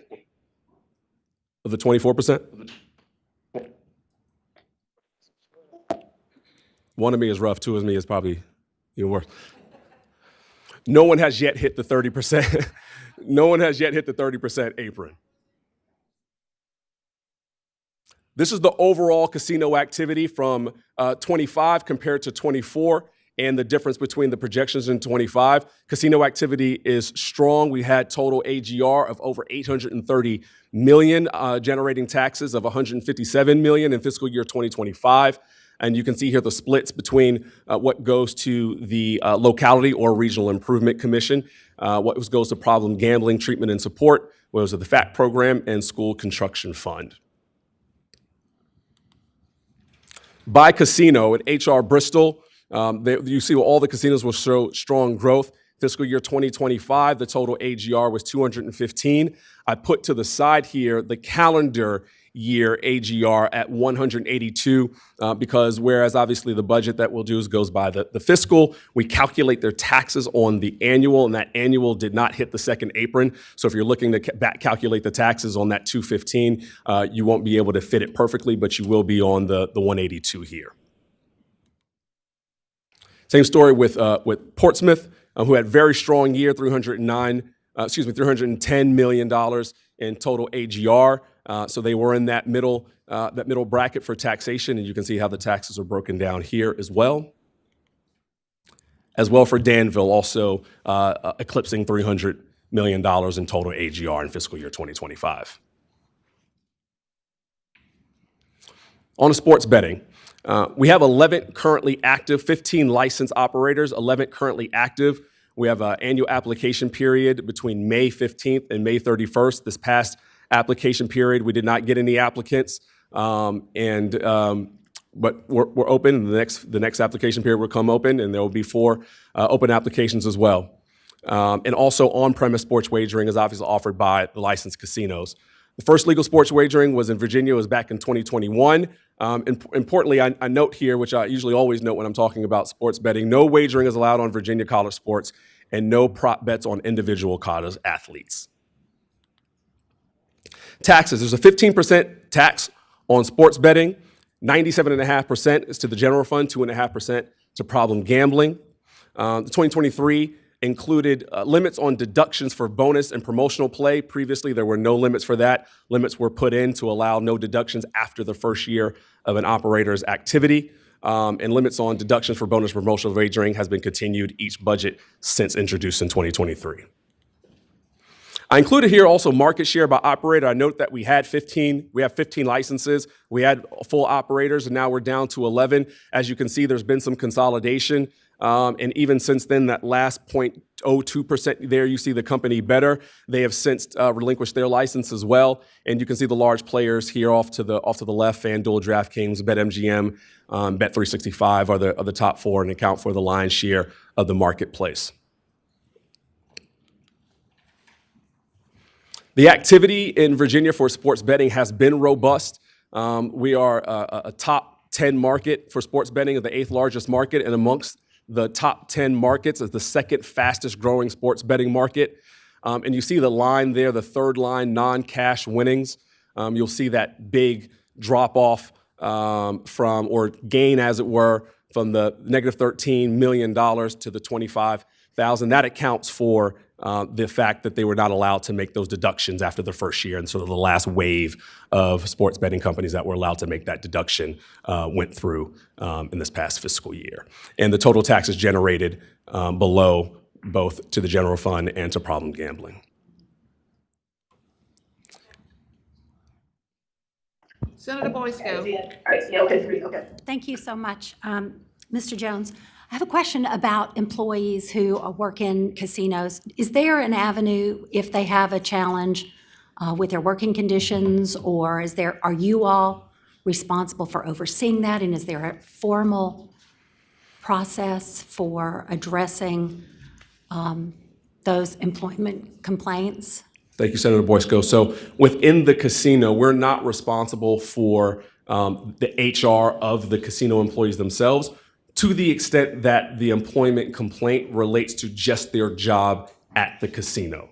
However, if that complaint relates to something that relates to casino activity, or if they say, for example, my manager is making me overpay players. If it's something that goes to the gaming integrity or the gaming oversight and that cross-hashes with an employment issue, certainly that would be under our purview. But just working conditions themselves, that is not ours. Ours is strictly gaming enforcement. Okay. And Madam Chair, I have another question. Senator Boysko? Thank you. When we approved the casinos and the gaming in Virginia, I sat on that commission. One of the things that we were very concerned with was gambling addiction. And do you have data on people who are in the process of dealing with that? What oversight do you have? How is that being dealt with? And is the money that is being allocated for treatment at an acceptable rate, in your opinion, today? Sure. So let me take that question into parts. So first, yes, we administer, the Virginia Lottery administers our voluntary exclusion program here in Virginia. So anyone who wants to voluntarily exclude themselves from gaming because they think they may have a problem controlling their gaming can exclude for 2 years, 5 years, or lifetime. So they can do that online, and we have compliance personnel on site 24 hours a day that someone in the casino can come to start that process. And on occasion, we will send our employees out to someone wherever they are if they want to enter the program as well. So we do have that. Also, we look at our regulations periodically. We're undergoing a regulatory review right now to see if there are ways to strengthen the ability to do that through reg as well. And there are some ways that you can go about doing that in terms of, how are we preventing underage people from getting in? So we're under the process of doing that right now. The third portion of your question, though, about the dollars. We don't administer the dollars that come to problem gambling. They go to places other than the Virginia Lottery. So we don't directly oversee it. So I probably would be overstepping a little to talk about whether or not I think it's adequate or enough or who's using it in what appropriate ways. What I will say is we work very closely with localities. We work very closely with Problem Gambling Task Force to help sure we're doing our part in that. We know we oversee a very large portion of the gaming that happens here, so we do see it on the front line. And we also do monitor the frequency of calls to the Problem Gambling Hotline. And then also very recently led by Senator Eben, the new law that was introduced to ensure that the Problem Gambling Hotline was placed in every locality. So for example, where we don't have operational controls, I think about our stores that sell lottery, for example, we went ahead to ensure that they were in conformity as well. So we try to maximize our sphere of influence inside of problem gambling without overstepping into areas that aren't our exact purview, but try to make sure we maximize and work closely. Final question, Madam Chair? Further questions? Yes, thank you. Mr. Jones, do you have what is the control for children and underage individuals who are engaging in either the scratch off or the iLottery specifically? How do we control for that? Sure. So in stores, there's required to be personnel there, and obviously, if there are children who are trying to play, they should be stopping them. So we don't see a lot of evidence. I don't get a lot of. I can't think of any that I've gotten in that said we've got underage kids playing there.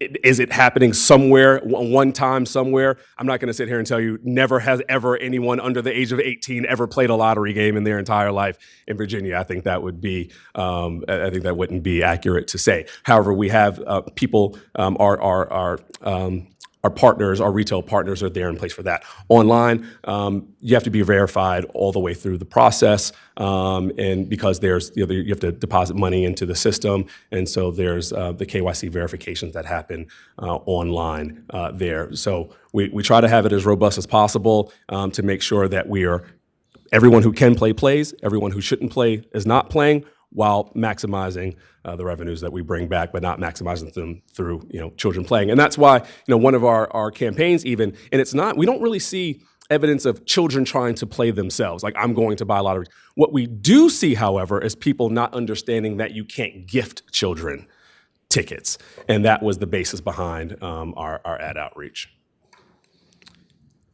You're welcome, Senator Borsco. Any further questions of any of our members online? Any hands raised? Thank you so much for that very, how can I say, it's informative Thank you, Senator. presentation, Thank Director.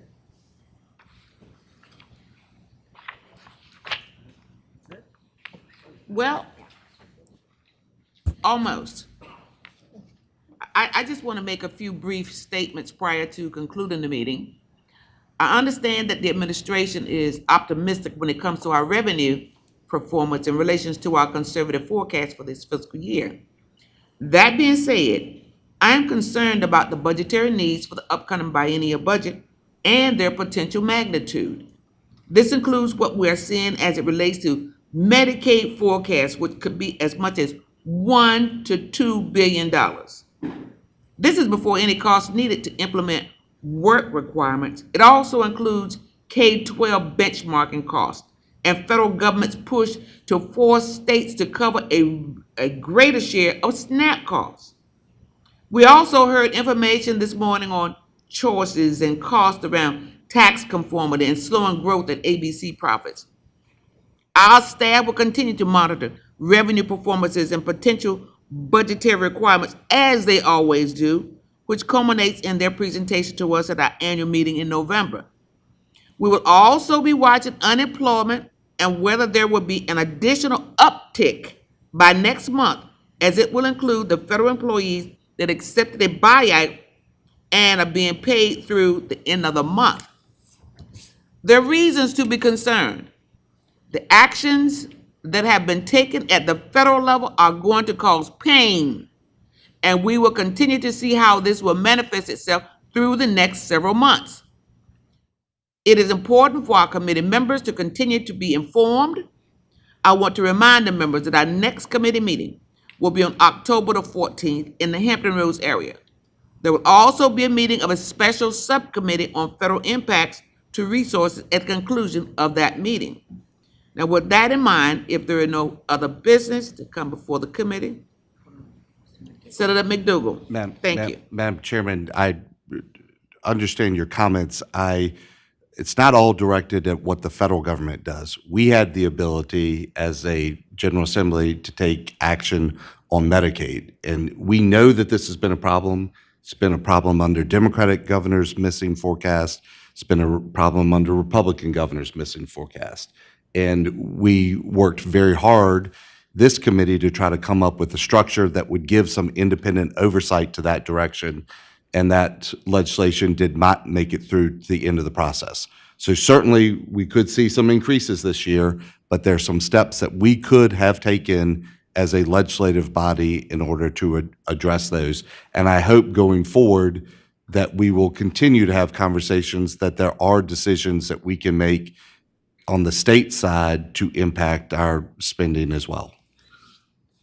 Now, with that said, if there's no further business to come before the committee will rise. The Senate of Virginia, Richmond, Virginia.